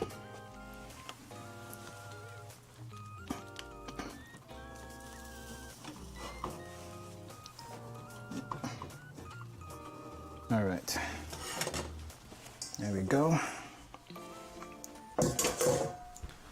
Okay, oil is heating up. So we're going to, for the fish, we don't need any breading for the fish. We don't need any breading for the fish, but we will need a little bit of breading for the calamari. I'm gonna go ahead and do it now before not calamari, but the cuttlefish. So I'm going to go ahead and get the breading together before we start chopping the cuttlefish up. All right, so let's go over here. Let's go over here. What am I going to use to put that thing in?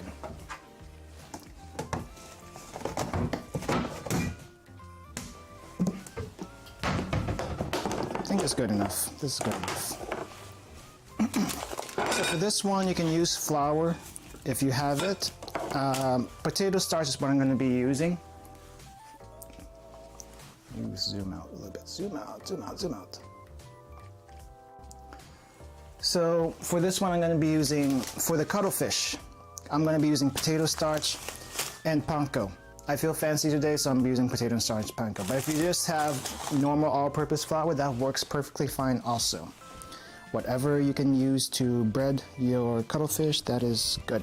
If you, so the reason why I'm using cuttlefish is today, instead of like calamari rings where it's already pre-chopped for you and all that stuff, is because I want to show you guys what a cuttlefish looks like if you are not familiar with it. That is pretty much the only reason. Otherwise, I would have used just normal calamari and call it a day. But that's not how I do things, so. Where is my scoop? All right, I don't quite know how much I'm going to need here, so I'm going to use, let's try, I'll probably use a mixture of potato starch and all-purpose flour. So we're going to do 2 things of potato starch.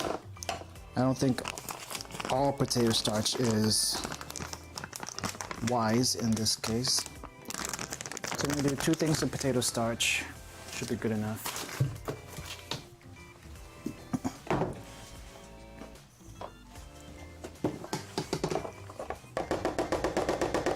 And then 2 things of all-purpose flour for the breading.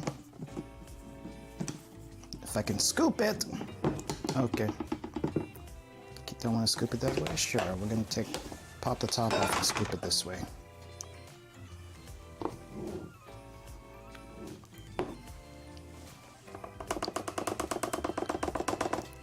I just want enough to cover all of our cuttlefish once that's ready. And I guess the panko goes on a different thing. But there's going to be the initial breading, and I think, well, I don't even know if I'm going to be using the panko. I want to use the panko, but I don't know if I'm going to actually be able to use it. All right, let's mix this up.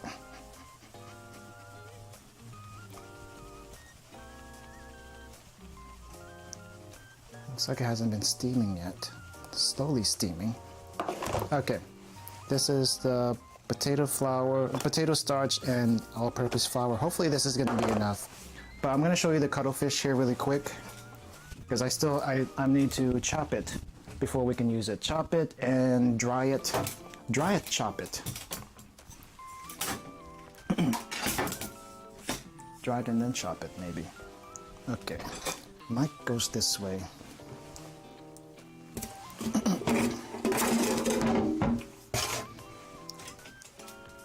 Let's put the camera on this side. All right. So there is actually one thing I forgot to put with the pancit. It's shrimp. We're not gonna make it to shrimp pancit today because I totally forgot it, and it's kind of too late to add it right now. So shrimp goes back in the freezer.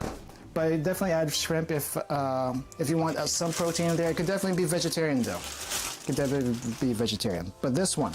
So this is our cuttlefish. Let me just open this package up.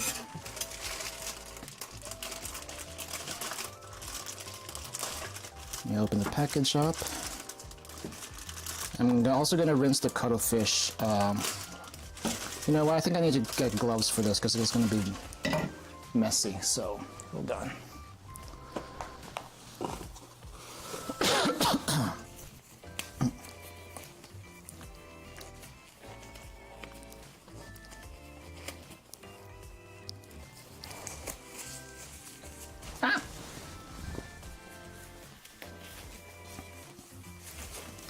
All right, let's get a shot of that. Let's get a shot of that over here. Oop. This tripod is giving out on me. All right, hopefully I don't block that too much. But anyway, cuttlefish, let's start with this. So, this is either a large squid or a cuttlefish. I want to say this is a cuttlefish. If this is a large squid, someone tell me. Someone tell me if this is a large squid or a cuttlefish. But that is too big to be a squid. So I'm thinking this is a cuttlefish, right? I'm thinking that's a cuttlefish.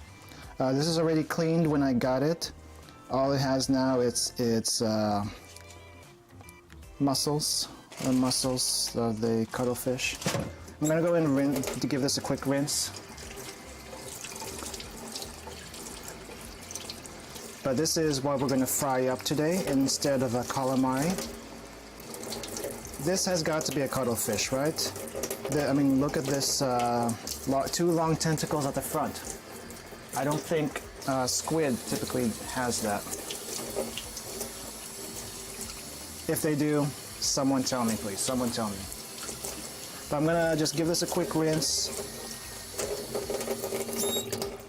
And then we're gonna chop this up into small bite-sized pieces because look at this thing, it is huge. I'm gonna change my gloves. Actually, yeah, I'm gonna change my gloves. I'm gonna readjust the camera.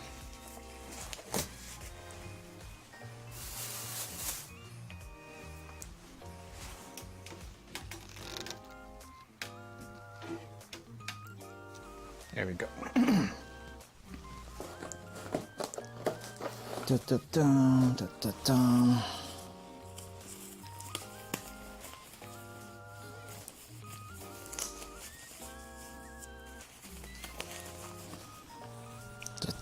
Okay, so we're gonna want to do this in bite-sized pieces, but before we do that, I think I need to dry this off first. It'll make it easier later when we actually start breading it. So I'm gonna dry this off as best as I can. Then we can start chopping it. Because once this goes into the fryer,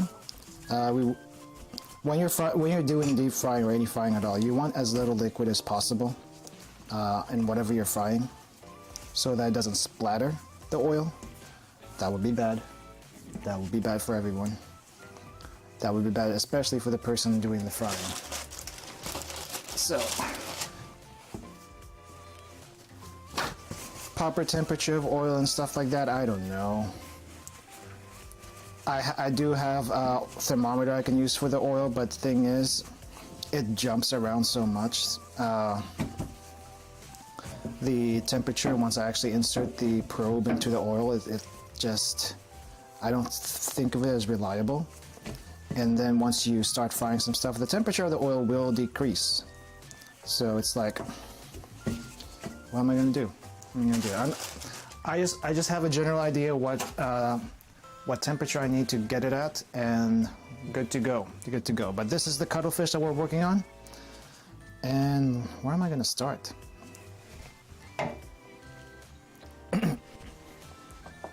Well, first things first, I'm gonna get my breading next to me so I can just dump the cuttlefish straight into there. Alright, first things first, let's chop the head off. And I'll work on the head last later. So, this is big. It looks probably a little intimidating. But just think of it as a giant squid and chop it up like a giant squid. And bite-sized pieces somehow. That might be too big. This might be too big. But that's what I'm gonna go with that. I'm gonna go with that. Actually, let's chop this in half and then we'll keep chopping after this. Something like that. Something like maybe an inch wide. Whatever size you can get, that's good enough. If you want to chop it even into further smaller cubes, that's perfectly fine. Just have it a size that you can bite into and chew it, basically. Ooh, that might be too big. This might be a little big. You know, that's going to be fun to eat later, so let's do that. Alright, I'm going to dump this into the flour mixture we have. And then we're going to do the same thing for the other half. If I have extras after this, that's perfectly fine. But I'm going to see how much of this I make, how much of this I can cook up, and if there is still room in my fridge after all of this, then I'll go for the fish. But if there is not enough room, then we're going to skip the fish for today, just because I cannot store everything. I would like to, I'm going to at least show the fish, and then I'll probably cook it another time. But yeah, this might be huge. This might be huge, but you know what? I like big pieces. I like big pieces. All right, how are we gonna deal with this head now, though? So we get a bunch of tentacles here. Seems like some of the smaller tentacles have been cut off, and then we have the siphon. We have the siphon over here. I'll probably do the siphon separately. So let's chop that siphon off. That's going to be its own separate piece that we can munch on. And then tentacles. Let's take care of these two long tentacles. Probably chop that in these pieces. That's going to be fun. It's going to be fun. Go that over there. Let's get this head in half. As you can see, there's not much left of the head here. This odd piece is going to go in as is, as well as this odd piece over here. I'm not sure how well that's going to cook, but I'm going to split that just a little bit so that it should cook a little bit more evenly. Maybe I should do the same with this other one. No, that's fine. And then this piece, this mess of tentacles, I'm just going to cut as best as I can. What is going on over this side? Alright, we're going to get that piece. And we're going to get this piece. We're going to have a weird tentacly piece going on. Alright, that's cuttlefish.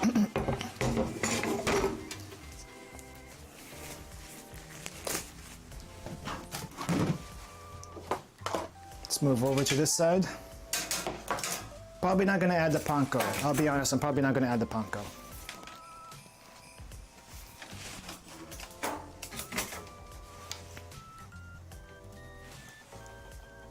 Okay, adjust. There we go.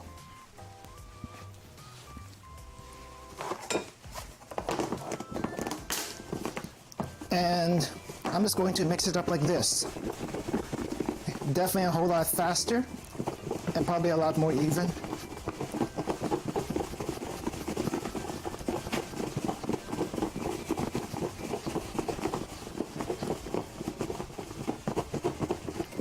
I just hope I have enough flour coating in here.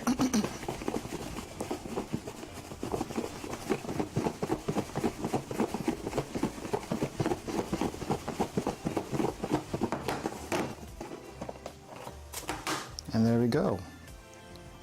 Perfectly even coating. There's probably still some extra flour here. I'm probably going to reflour this a little bit more, but the amount that we used seems to have done well. Seems to have done well.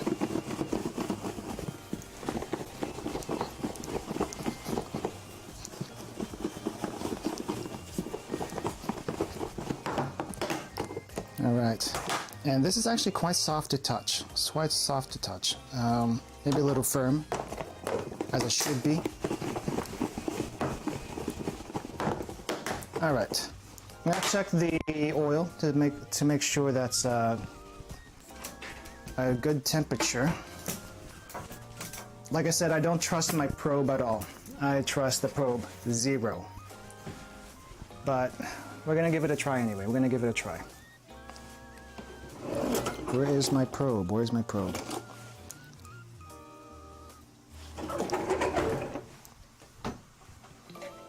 All right, let's see where this gets us.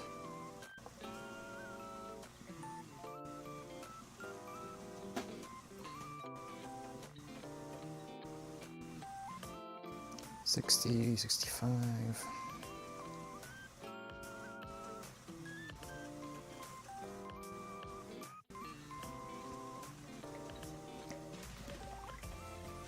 I guess you can't see it on that side. I think I want to get to like 350, I think. I want to say like 300 at least, 300 to 350.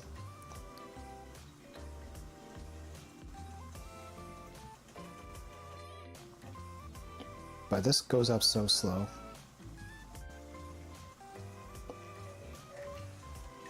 Guess that's not an issue.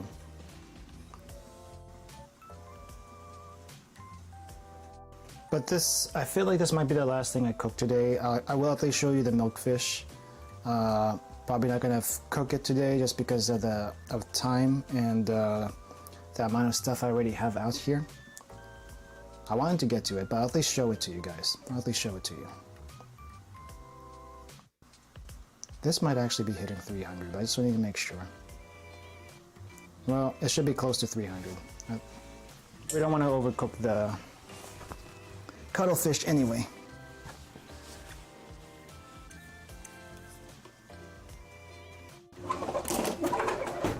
Alright, I'm gonna test it with one piece, and if it turns out okay, then I'm going to add some more.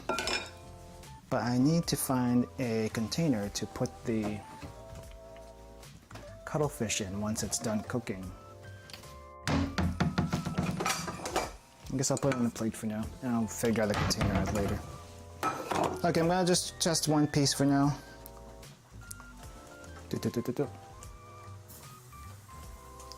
It's not a very vigorous frying action going on. But I'm gonna do that for about 2 minutes. I'm gonna give it 2 minutes and then we'll test this. We'll test it after that.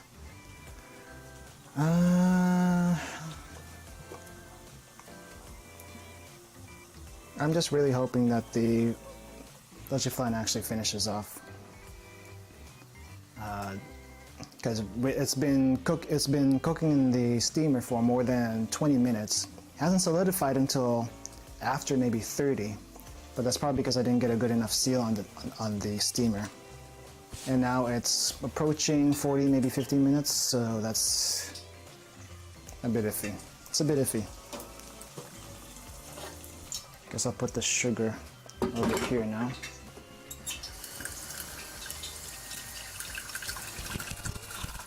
And get some water in there to dissolve this.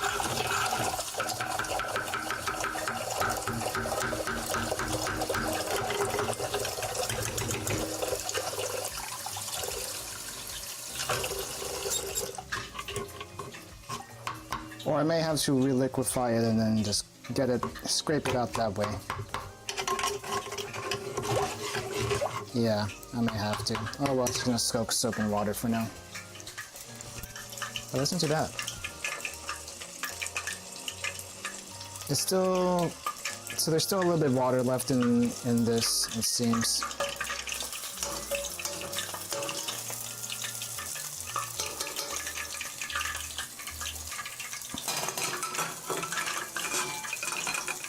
And definitely the oil is not deep enough. If I actually use the wok, it might actually be deep enough, but not in this case, not in this case.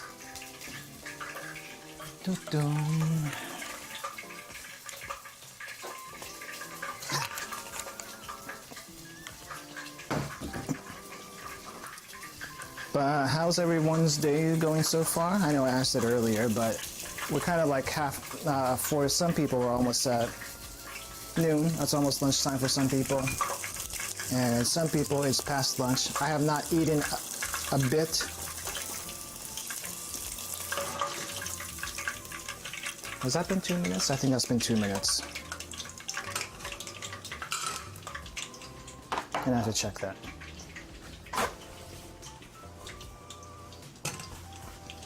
Alright, so here is our fried calamari. Not calamari, but it's cuttlefish.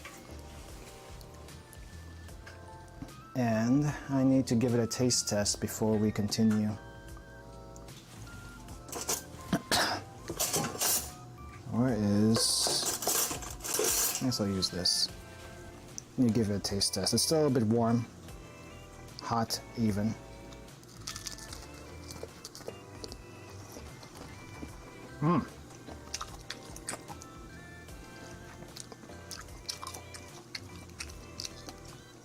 It's quite firm.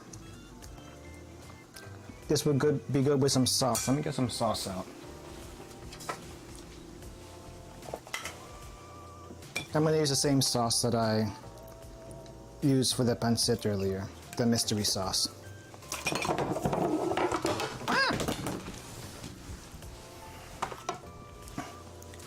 So we got our mystery sauce over here. And I dip a little bit of that. Give that a taste.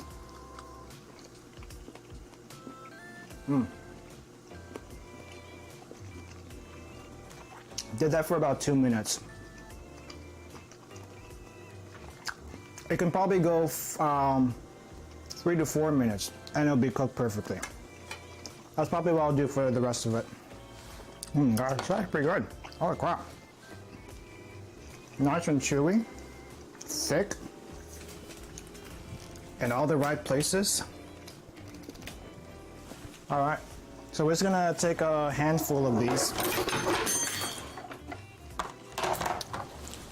We're gonna take a handful of these cuttlefish pieces that we have and see how much we can cook at one time. Can probably go a little bit more than that, but it's probably gonna be like 2 or 3 batches by the time we're done with it.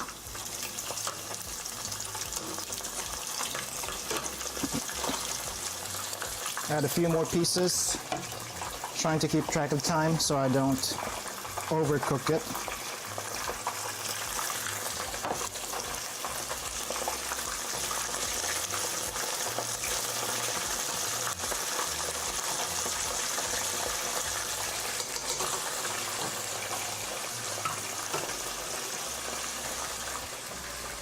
I probably should add a little salt to the remaining mix that I have though. Probably too late for that, but I'm doing it now.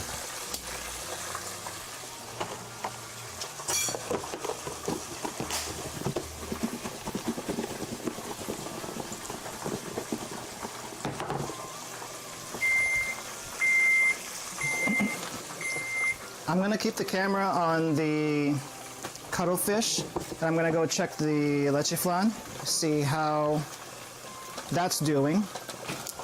Holy crap, that's hot. That's hot. Timer for 2 minutes so that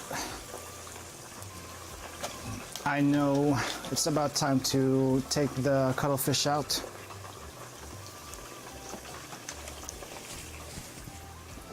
Alright, checking the flan now. It has not quite solidified. What the heck? What is going on here? I already put the egg whites and all that stuff. What's going on? Hey Kaiku, welcome to the stream. Fish may not actually be cooked today. The fish may not actually be cooked today. I don't think I have room to store everything I cooked. But we do have cuttlefish. And I am working on the flan and it's failing to come together. It is failing to come together. Mainly because the steaming is not consistent. So I don't think I've failed it so badly until today, but that's what's happening with the flan today. It's not coming together. And I don't need panko today, so I'm gonna put that away. No panko today. No panko. But this is cuttlefish that's frying up right now.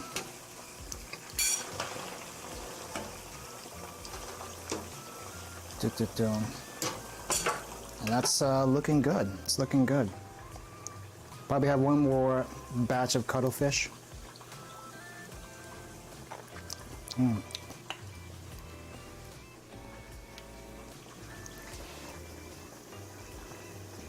But yeah, let's see.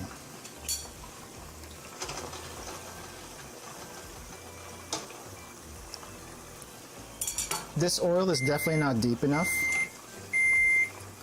but it's what I got, so I'm working with it.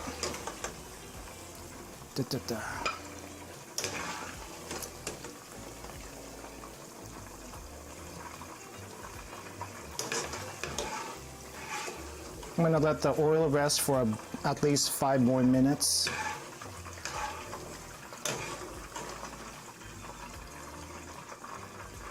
Before we put in another batch in there.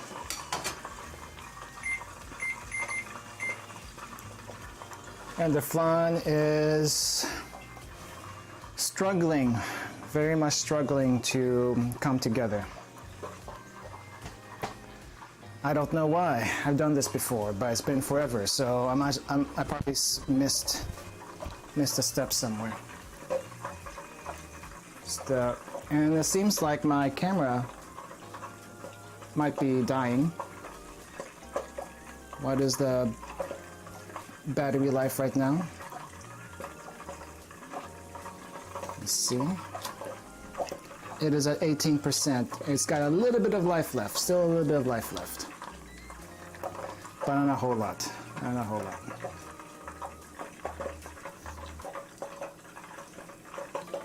But anyway, cuttlefish, here we go. Here's our cuttlefish that just came out of the fryer.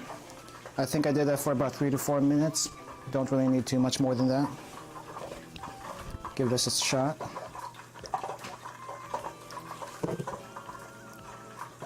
It's not quite as crispy as the first one that went in. But we're gonna dip this in the mystery sauce I have, which is, I'll tell you what the ingredients in the mystery sauce is, but I'm not gonna tell you how much I put in here because it changes all the time. Which is vinegar, soy sauce, mirin, and a little bit of samyang. So, 4 things. If you didn't catch that, too bad. Too bad.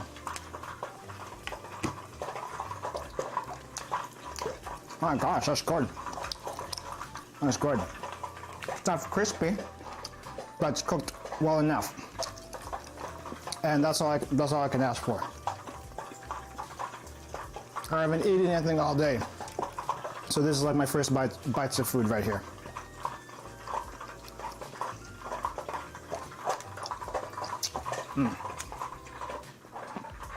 I wish I could share this with you guys, really I do.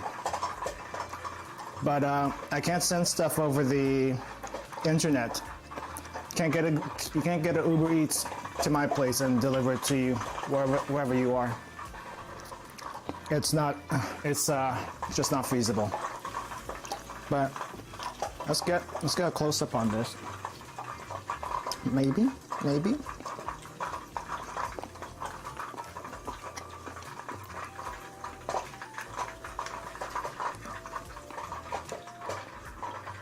Will that work?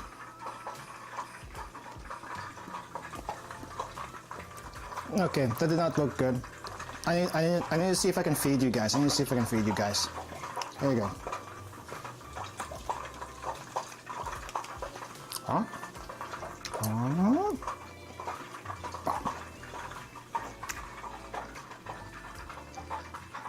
That's probably really close.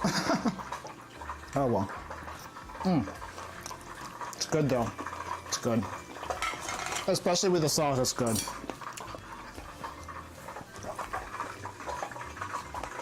Let's see, I think the oil might be ready for a second batch over here.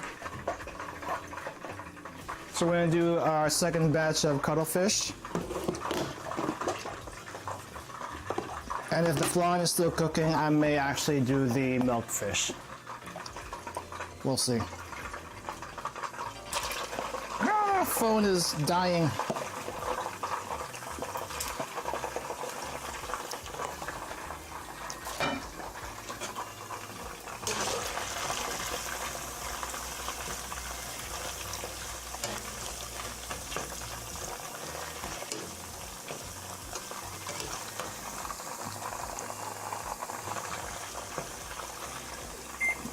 Okay, so we're gonna go for 4 minutes here. This is probably overloaded, but you know what? I don't think it matters right now.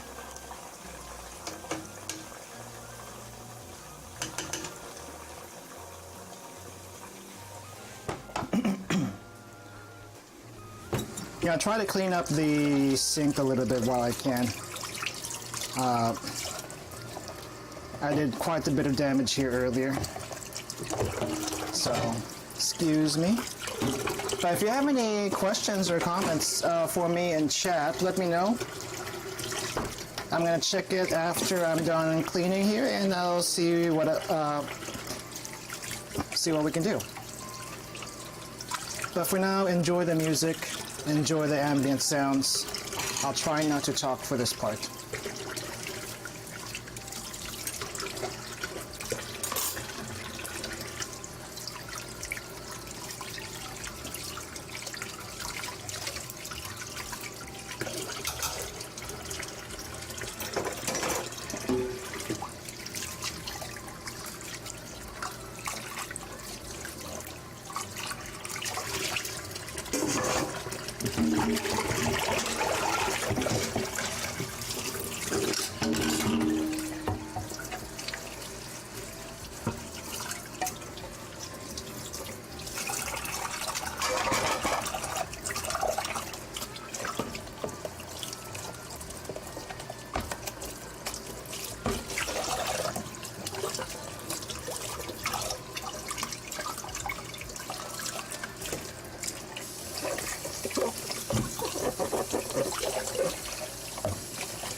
Okay, I think the sink's more or less clean now, except for the pot of brown sugar caramel, which I am never going to do again, because that was a mistake. It didn't spread enough. And I'm just snacking condensed milk right now. Condensed milk is addicting. Very addicting. Oh. So.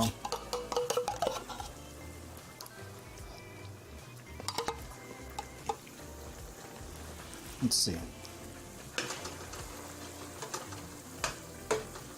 Probably turn this one over. It's a lot of oil. It's a lot of oil.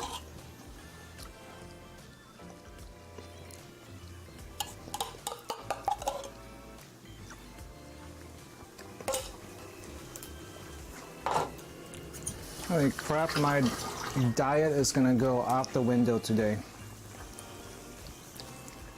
It's just going to go out the window. But but yeah, after we're done cooking everything that we can today, I'm gonna show it off all at once, just so we can see what we have. But I'm hoping the flying comes together. It hasn't come together yet. I am quite worried about it. Quite worried about it. Okay, cuttlefish batch 2, it's done.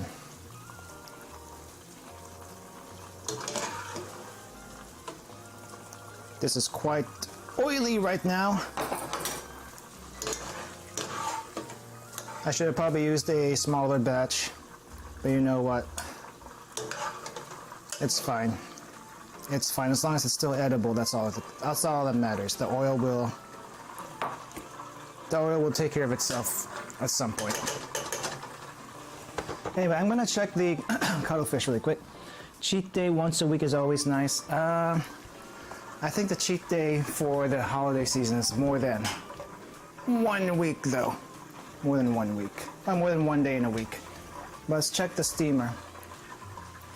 I'm gonna check the fan to see if we're making any progress with that. Because it's been steaming for the past hour and a half now, I want to say. And I don't think it's supposed to be doing that. I don't think it's supposed to be doing that, but it is.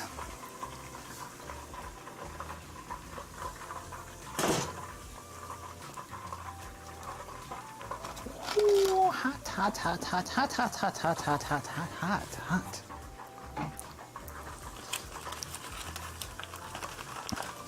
All right, let's go take a look. Let's go take a look.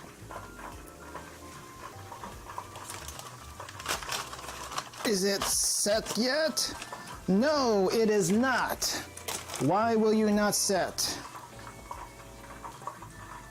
Why will you not set? This is not how it's supposed to be. I'm gonna have to check tire 2 and see if that is making any progress. But the top tire, tire 1 is making progress. Tire 2 is definitely not. I wonder if it's because some water got into the mix while I was steaming. It's not. It's definitely not the proper size steamer for what I have. So I may have to hold off on the third mold. I have to hold off on the third mold.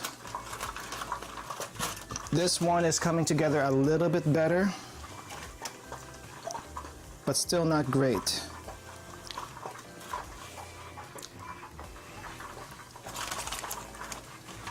I am at a loss what to do with this.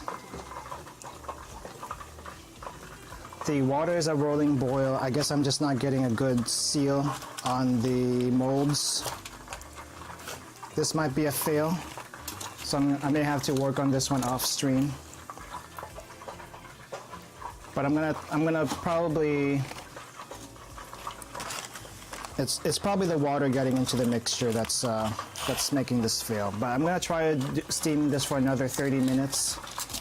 If that does not work, I don't know what I am going to do with this. Maybe I'm just gonna pop into the oven. That might be my only recourse at this point.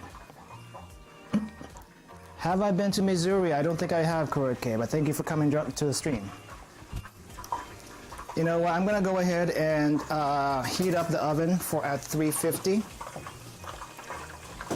because I may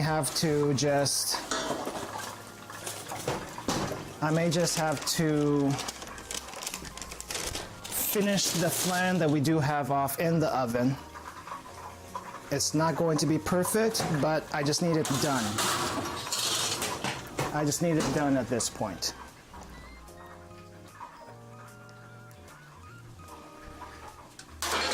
Kuroke, I think you can make scrambled eggs by yourself. You can do that yourself.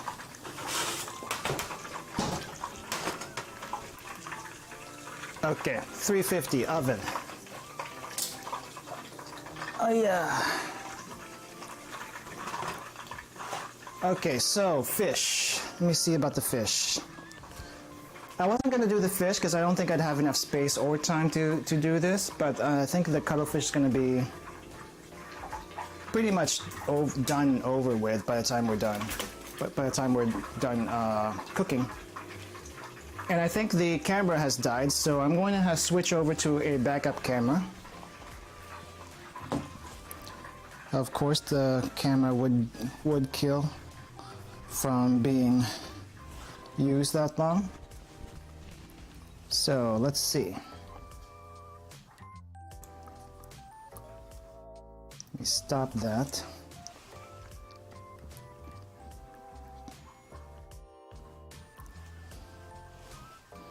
And then get this second camera up and going, if I can find the program, whatever the heck it is.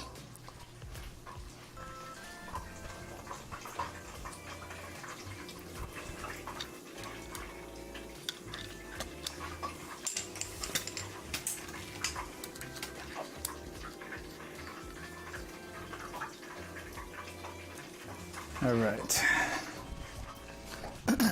Gordon scrambled eggs? I don't think I've seen it. I don't see it. I don't typically watch any Gordon Ramsay. I don't know. Yeah, he's a famous celebrity chef, but I don't like how he does things a lot of times. That's just me.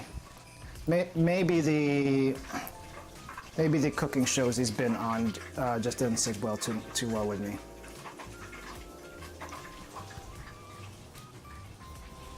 But I might give it a look at some point. Okay. Hopefully the oven's pretty much almost done. Anyway, let me show you the fish really quick. Let me show you the fish.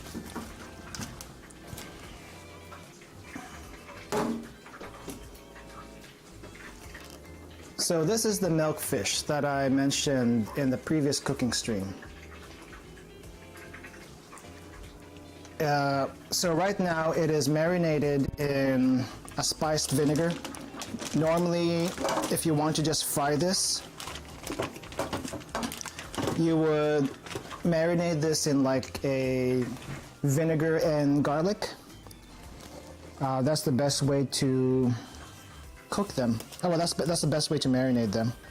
I'm gonna get some gloves on because it's gonna be messy. And I need to get a plate out to put the fish in once it's done cooking. I think I haven't actually done this in a while, but I want to say it's like maybe 6 minutes each side for the fish in the frying pan. Well, not the frying pan, but deep fried. We're not going to bread this. It's just going to be fried as is. But I do need to get rid of this liquid, otherwise we're gonna splatter everywhere, and that's no good, right? That's no good. But here, let me just show you the milkfish and what I like about this. Let me show you what I like about this thing.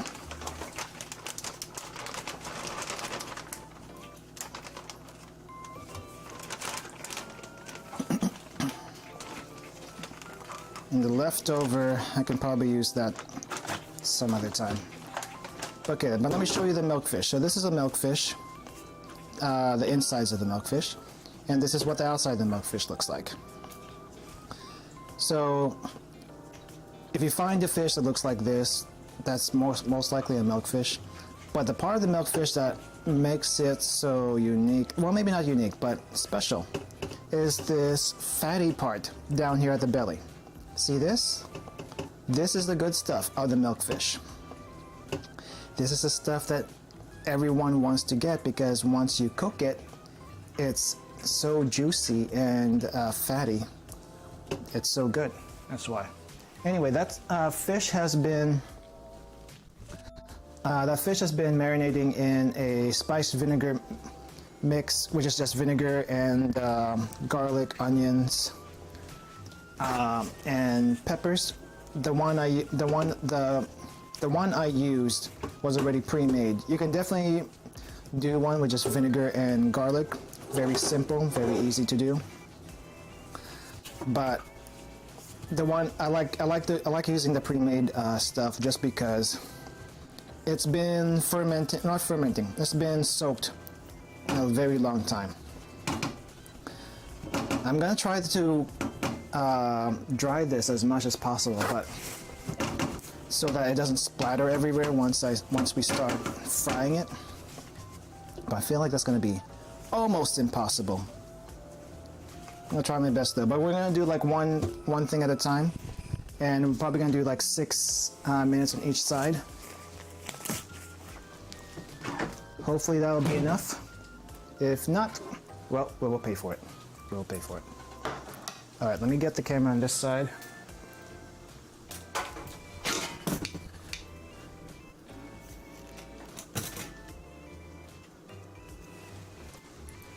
And a little close up on the frying.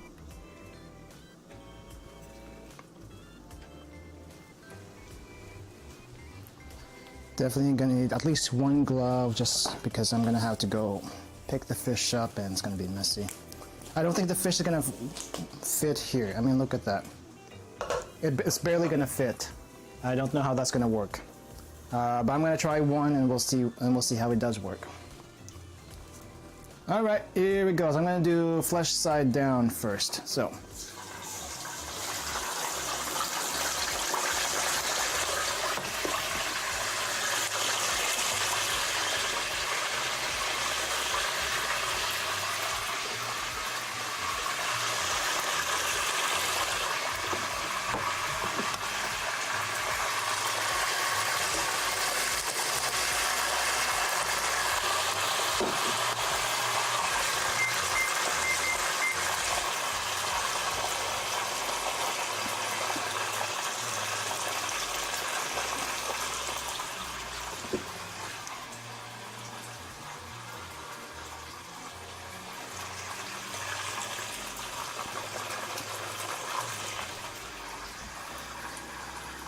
Cut? What are you talking about, cut? Ooh, hot, hot, hot, hot, hot, hot, hot, hot, hot.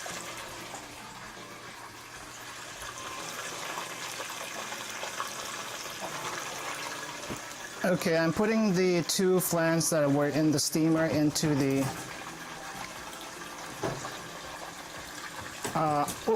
into the oven. Hopefully it'll finish there. If it doesn't, I don't know what to do. I don't know what to do.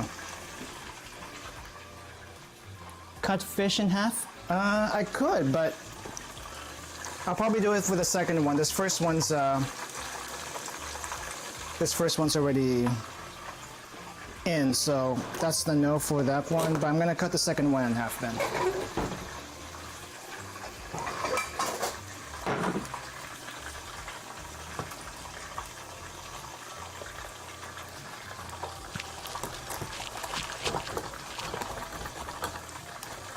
Okay, the second one should be able to fit in better then.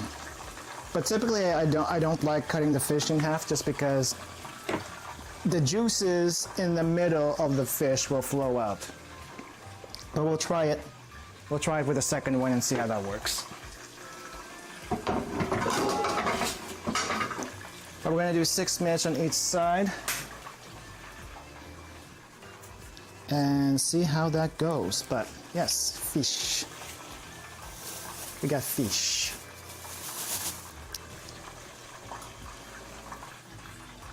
While the fish is cooking, I'm gonna munch on some of the cuttlefish that we have from earlier. Let me show you. Oh, first I need some sauce. Some sauce.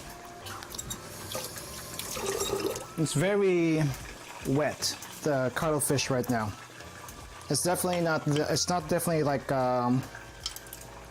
calamari style dry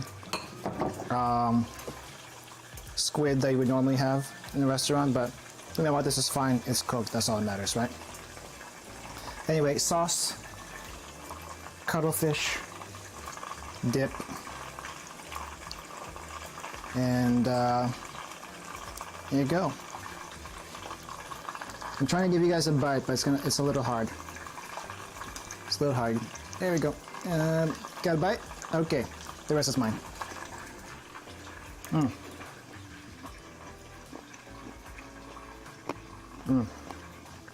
Crayfish is good.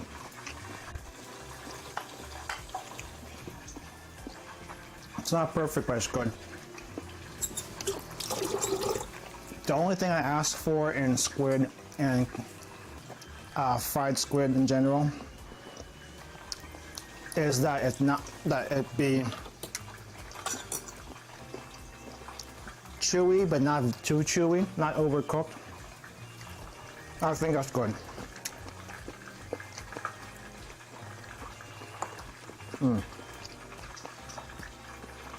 I got another one. Let's see if I can get this angle right this time. Well, here we have another one.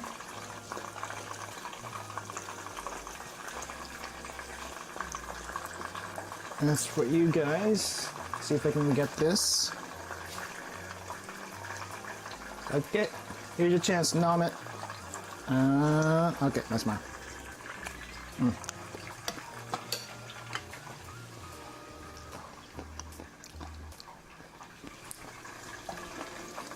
Probably I need tongs for this one. I got tongs here somewhere.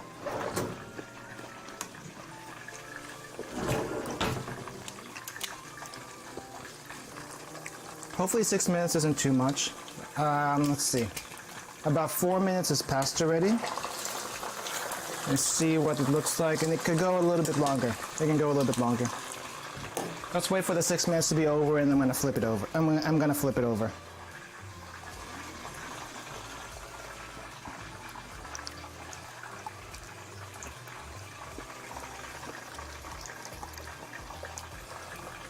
And the flan is hopefully finishing off in the oven. It's not supposed to be that way. It's supposed to be steamed or ovened the entire time. I tried to do steam today because that's typically how I make it, but I guess I didn't get a good enough seal. So that didn't work.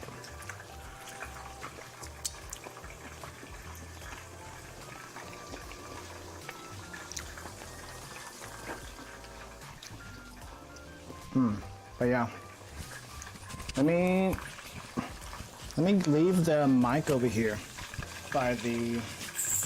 Let Let me maybe leave the mic over here by the fire so you can get some of that ASMR frying sounds a bit clearer.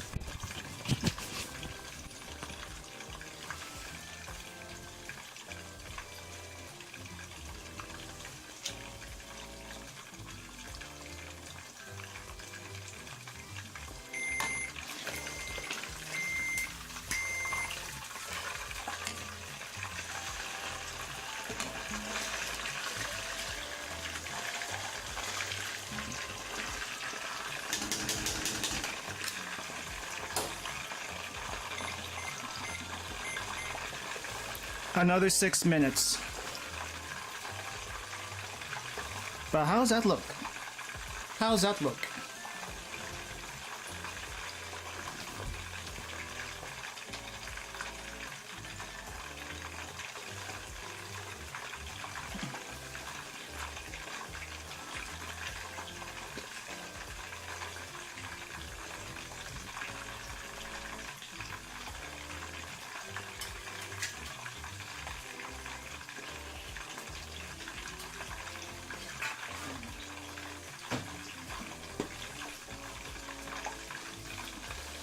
Alright, so I'm gonna go ahead and clean the sink up a little bit. I'm gonna leave the mic by the fish and enjoy the ASMR.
One of these days, I'm going to be able to get a fancy camera for cooking.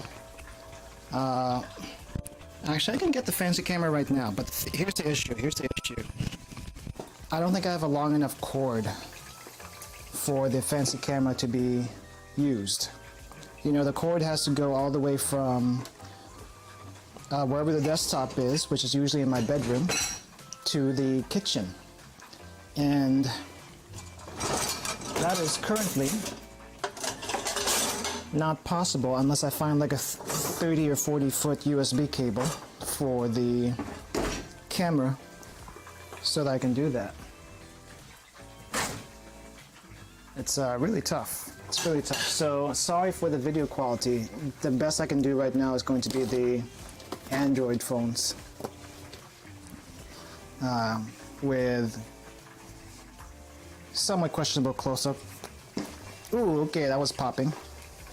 But yeah, we'll make do with what I can.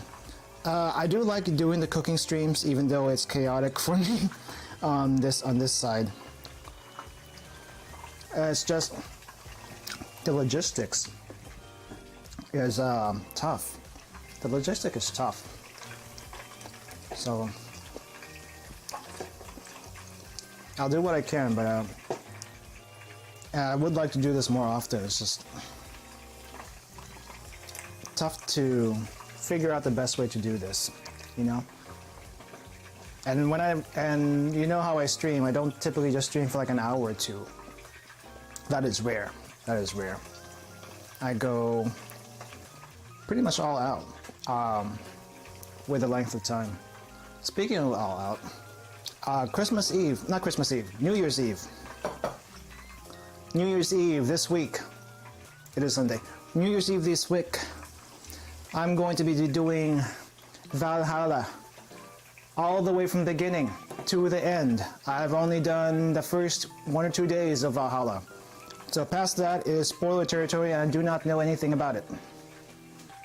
Lies, I have heard bits and pieces, but okay, let's get this fish out. Woo!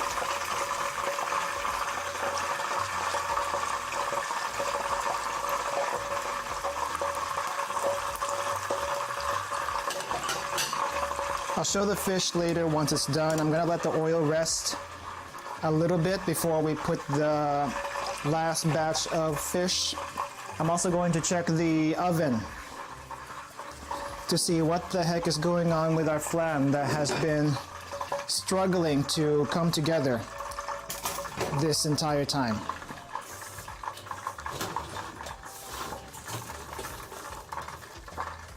Oh, that is hot. I'm gonna need a better glove.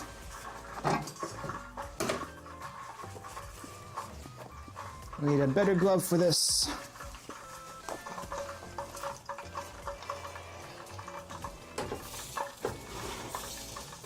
Okay, tripod, I need you out of the way first.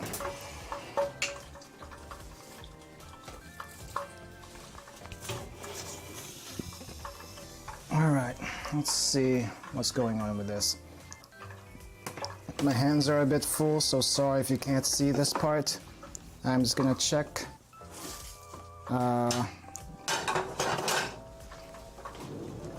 just gonna check what's going on with the flan, and hopefully it has at least come together. It has somewhat come together. One of them. Two of them. Okay, you know what? It's not great. I'll show it to you guys. It's not great. I do have one more mold.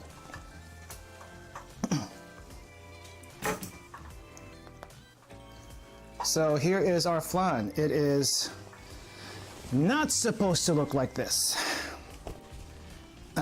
So I don't know what happened. So I tried steaming it at first in the steamer, and it would not come together even after over an hour of steaming. This one on the right has more or less come together, but it doesn't look right. The caramel has come to the top, which is a minor thing, but the texture does not look right at all. This one on the left is also very, very liquid. I'm guessing the one on the left was on the top tier of the steamer, and that is still way too liquid. I'm probably gonna pop that in the oven for at least 5 more minutes to at least solidify it, but this is not what it's supposed to look like. This is not what it's supposed to look like. I have a third mold that I'm probably gonna do off stream and hopefully try to figure out what went wrong. But these two, since they're already made, I'm gonna eat them once they're solid. But yeah, this is not what they're supposed to look like. It's supposed to look more like a normal flan, if you have seen one before. But no, it's not supposed to look like that. The one on the right, I'm gonna go in and put in the fridge to cool down. The one on the left, I'm gonna pop in the oven for at least 5 minutes more or so. At least long enough for one side of the next batch of fish to be cooked. And then hopefully it'll be together and it's we'll call that done. But I have made this before. I assume something went wrong with the steaming. I assume something went wrong with the steaming. That's the only thing that comes to mind. But yeah, it's a good thing this dish is so cheap to make, but apparently very easy to mess up also, if what we've gone through is any indication of that. Okay, I need to blot the oil on this side. All right, so I think the oil has rested enough for our last batch of cooking. So let us do that. Let's do that. Last batch of cooking, there's gonna be fish, milkfish, cut in half. The first one was whole, so this one is cut in half. I'm gonna do flesh side down. Flesh side down. That's gonna go for 6 minutes. And I'm gonna flip it and then another 6 minutes and then we're done cooking for the day. We will be done cooking for the day after that.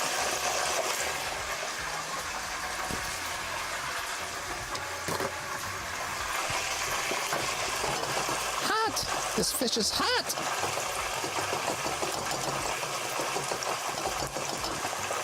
I'm trying to blot the oil, the excess oil on the other milkfish that's sitting on the plate. But it's still hot. It is still hot.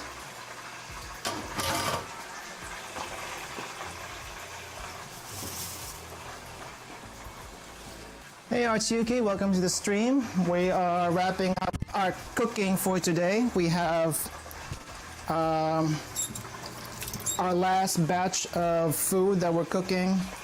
So let me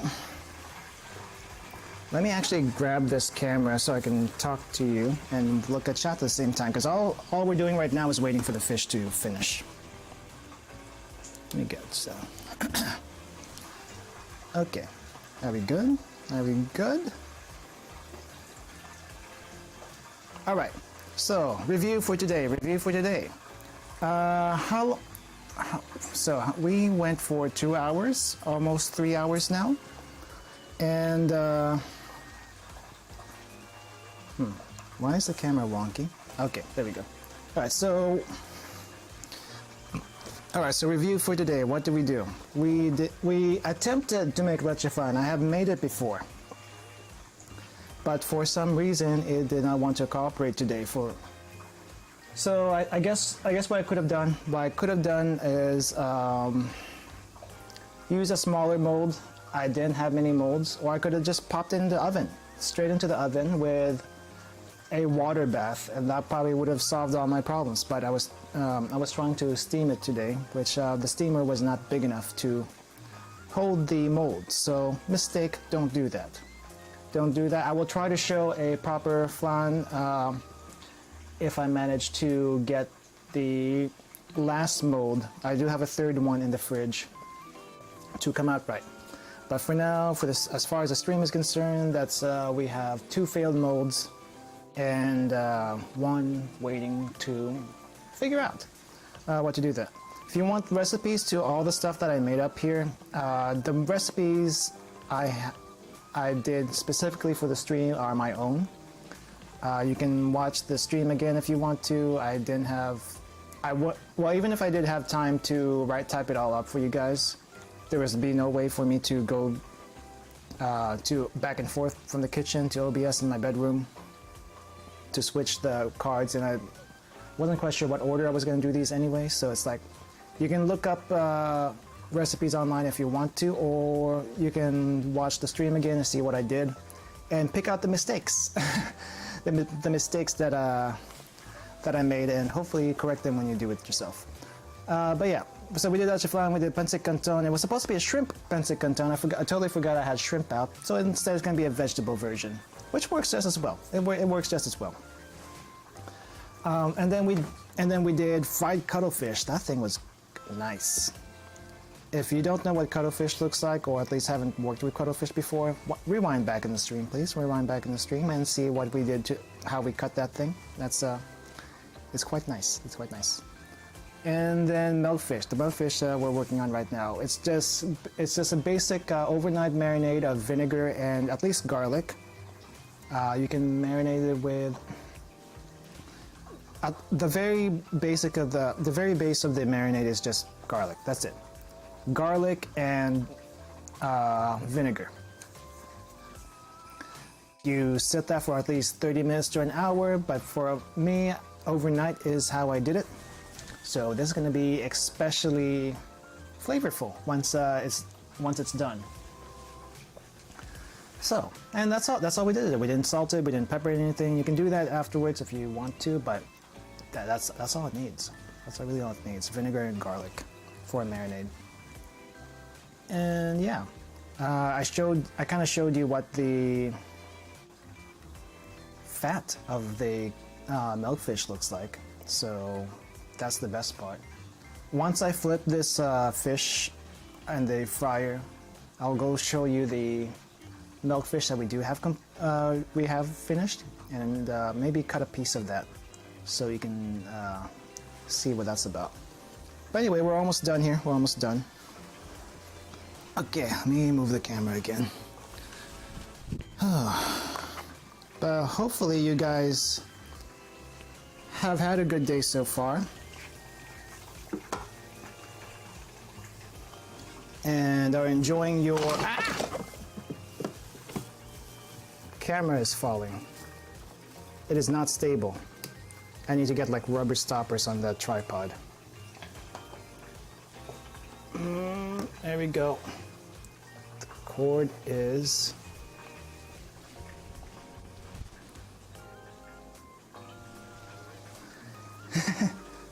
Well, accidents happen on live streams all the time, right? Much easier on certain live streams than others. All right, flip. We're flipping.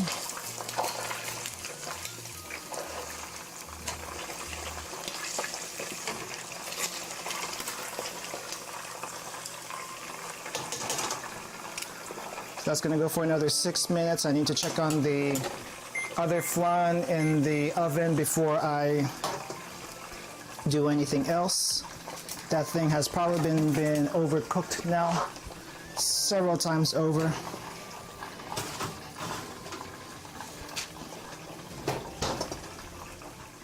Let's check it off camera first. And it is at least solid. I guess I'll show it. I have to show it at this point.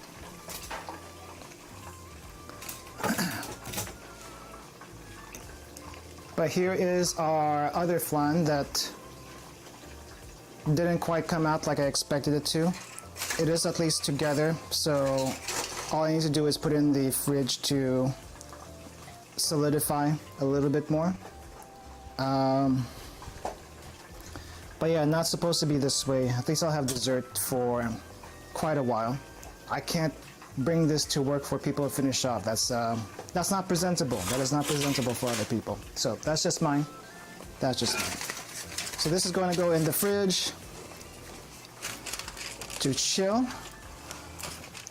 Hopefully the other one that I have in there, we will be able to take out to get a little piece for our presentation at the end of this stream.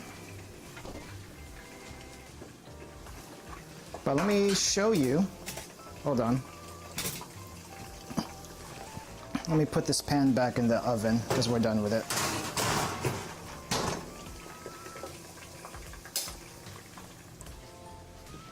Let me put the other pan. No, that's gonna stay because I'm probably gonna have just do an oven thing for the last one. All right, let me just show you what we have for the fish that we have already finished. So here is the fried milk fish. It can look nicer than that if we had a bigger pan, but we didn't.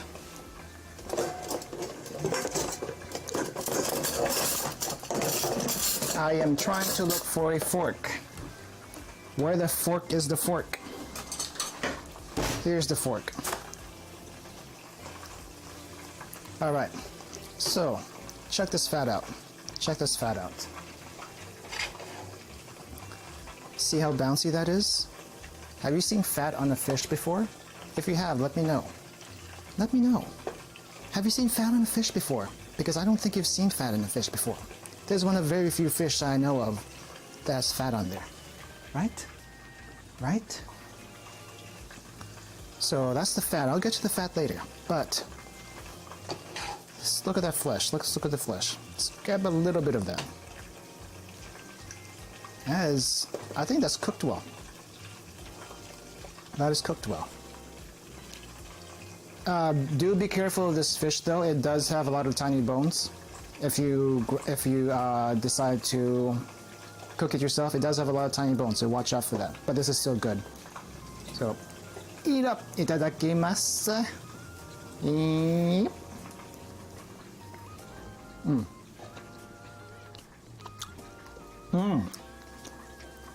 So the vinegar marinade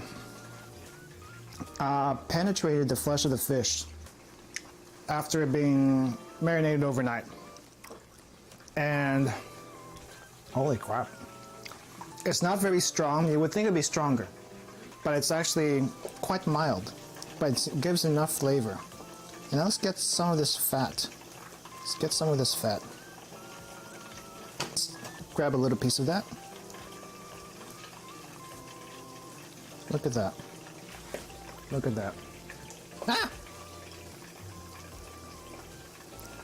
All right, look at that.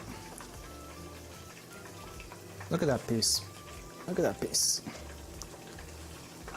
See how much fat is on that fish? This is good. This is good stuff. So, here, have your bite. Have your bite. And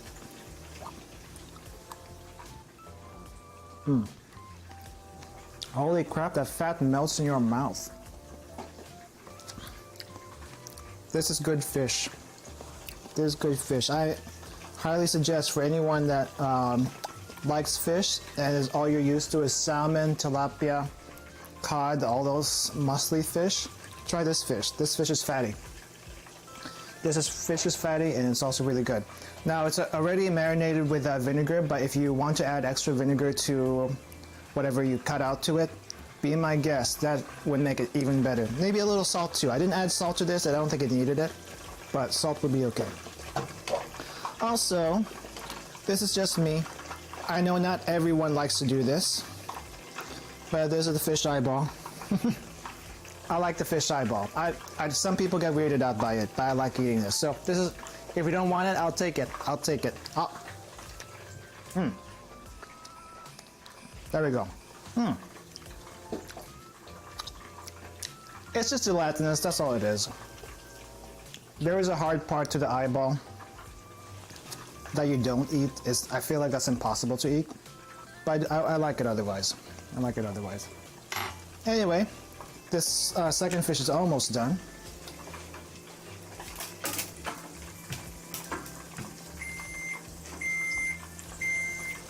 So I'm going to turn this off.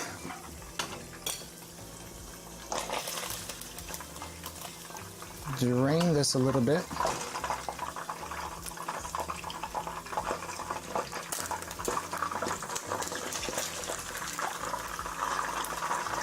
I'm going to have extra oil for more deep frying in the future.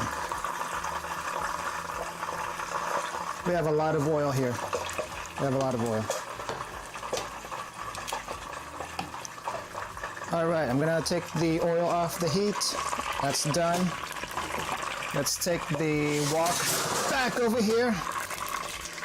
Oil needs to cool down. And then we're gonna do a little presentation at the end of everything that we made. And we'll call that stream done. We'll call the stream done after that. But so here's the pancit that we made. It's like a lo mein. It's like a lo mein, but it's a little bit different than lo mein. More so the type of noodles that you use, as well as the veggies and protein that you might put in here. But this is a little dry right now. But we made the vegetable pancit, and it's a little dry. Probably because it's been sitting here for a while. But let's get some of this. I need to untangle this. Ow, hot! I need to untangle this a bit.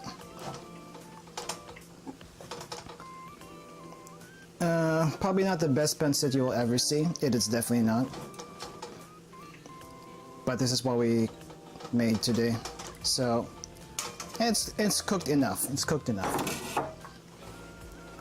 Yeah, this noodle's a little bit dry. Yeah, got it. And it's not very well mixed, but you know what? I'll deal with it. This is my lunch for the week. This is my lunch for the week.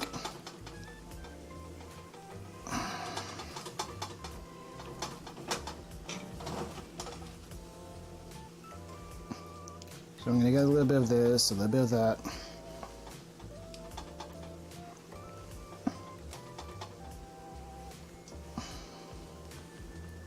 Okay, that's too much noodles, so I need to grab some of this. So normally the noodles would be a lot softer, or well, tender than this, but again, I keep screwing up this stream. But you know what, the stream is just an excuse to cook and hang out with you guys. And maybe show you some recipes that you can do a lot better than I can on this stream.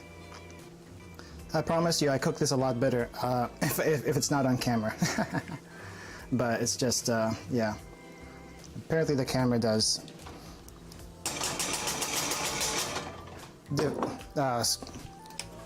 make skill levels go down quite a bit more. Alright, so let's present everything that we got so far. I need to take the trash out of here. No one wants to see the trash.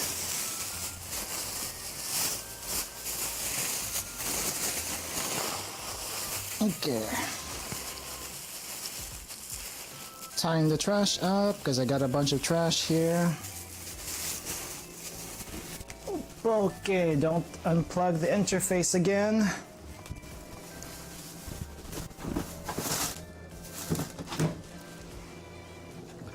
Wash hands. And where is the... I'm missing a towel for some reason. Where'd the towel go? I guess it's this thing. The towel goes here. Alright, let's show what we got. Minus the dessert that's probably still cooling off. Okay, so what do we have?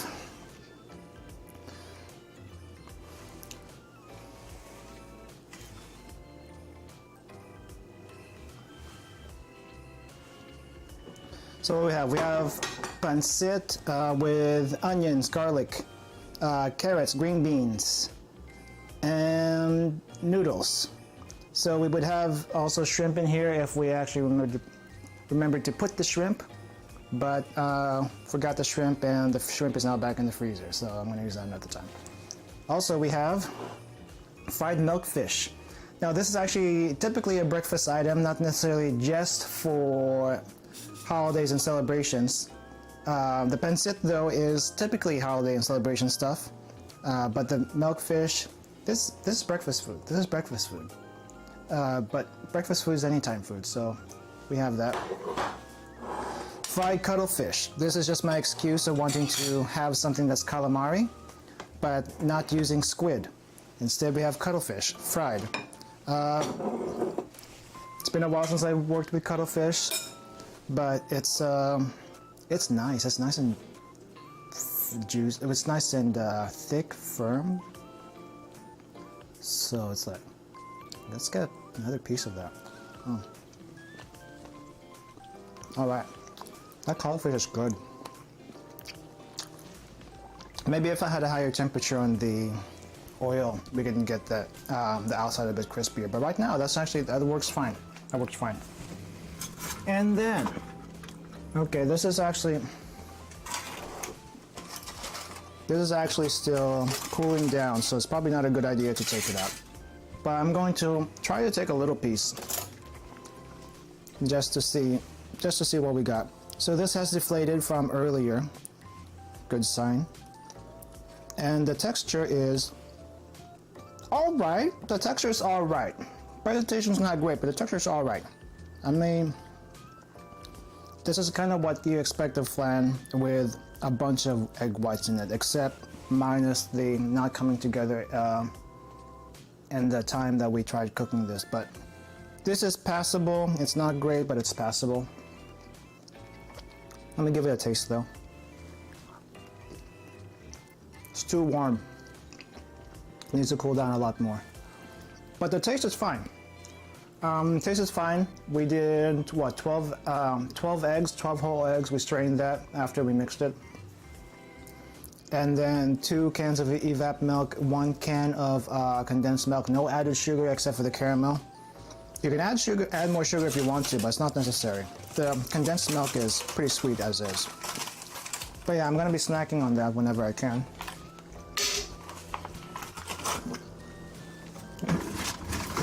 And that's it. So the flan and the flans are gonna be chilling in the fridge. I'm gonna have to figure out if I can do the third one properly, and if I can, I'm gonna post it on Twitter.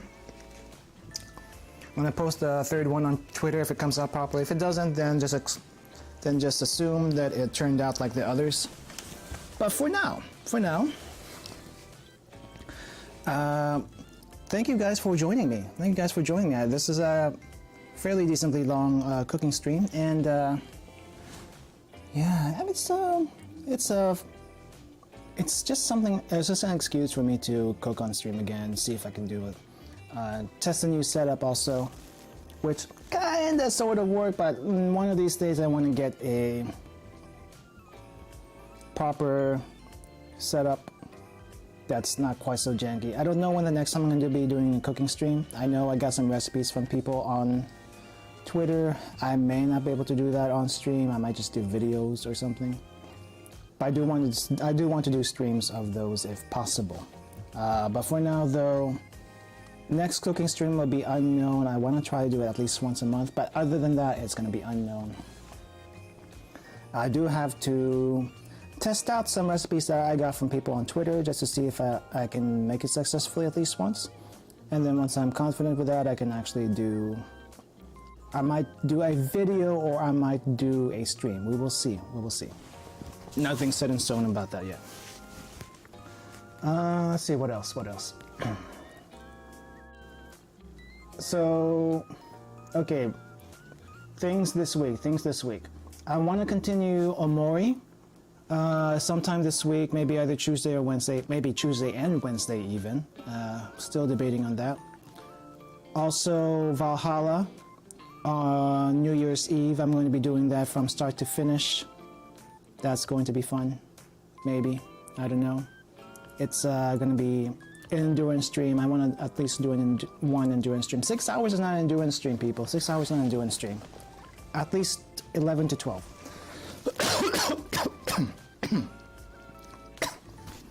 Maybe 10 to 12. But yeah, I'm gonna do Valhalla for New Year's Eve, going into New Year's. We'll see how that works out. If I don't finish it in 12 hours or within 12 hours, let's just say that's it for the Valhalla stream. I don't know. We'll see. We'll see once we get there. I've seen I've seen some reports that you can do it in 10, but I don't know how much optimization that is. So, and I'm going to be voice acting, attempting voice acting during it also. So we'll see.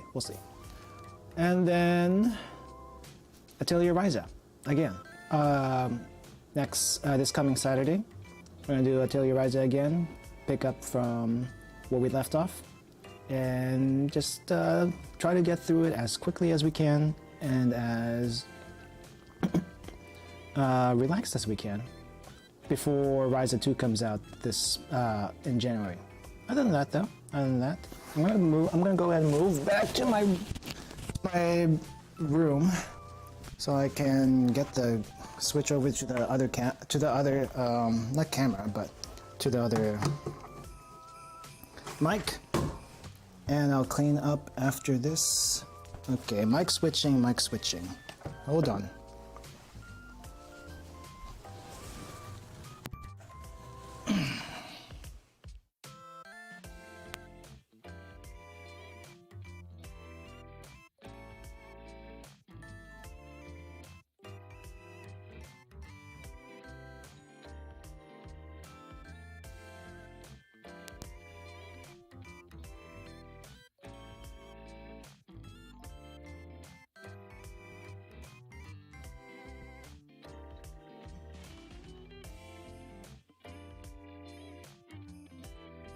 Okay.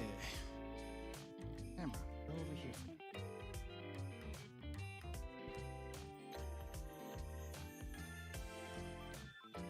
Okay, test 1, 2. All right, so back on the other mic. There's no more. All right, so that's it for today. Thank you guys all for coming. Thank you all guys for watching. I hope this wasn't too chaotic, and I hope it's somewhat educational. Who knows? Maybe. Well, it's not the best example of Filipino for that, but it's done. But anyway, until next time, I'll see you guys. Hope a good rest of your day. Good breakfast, lunch, dinner, whatever. You guys, some new recipes. Do it a lot better tonight. And thank you all. See you guys.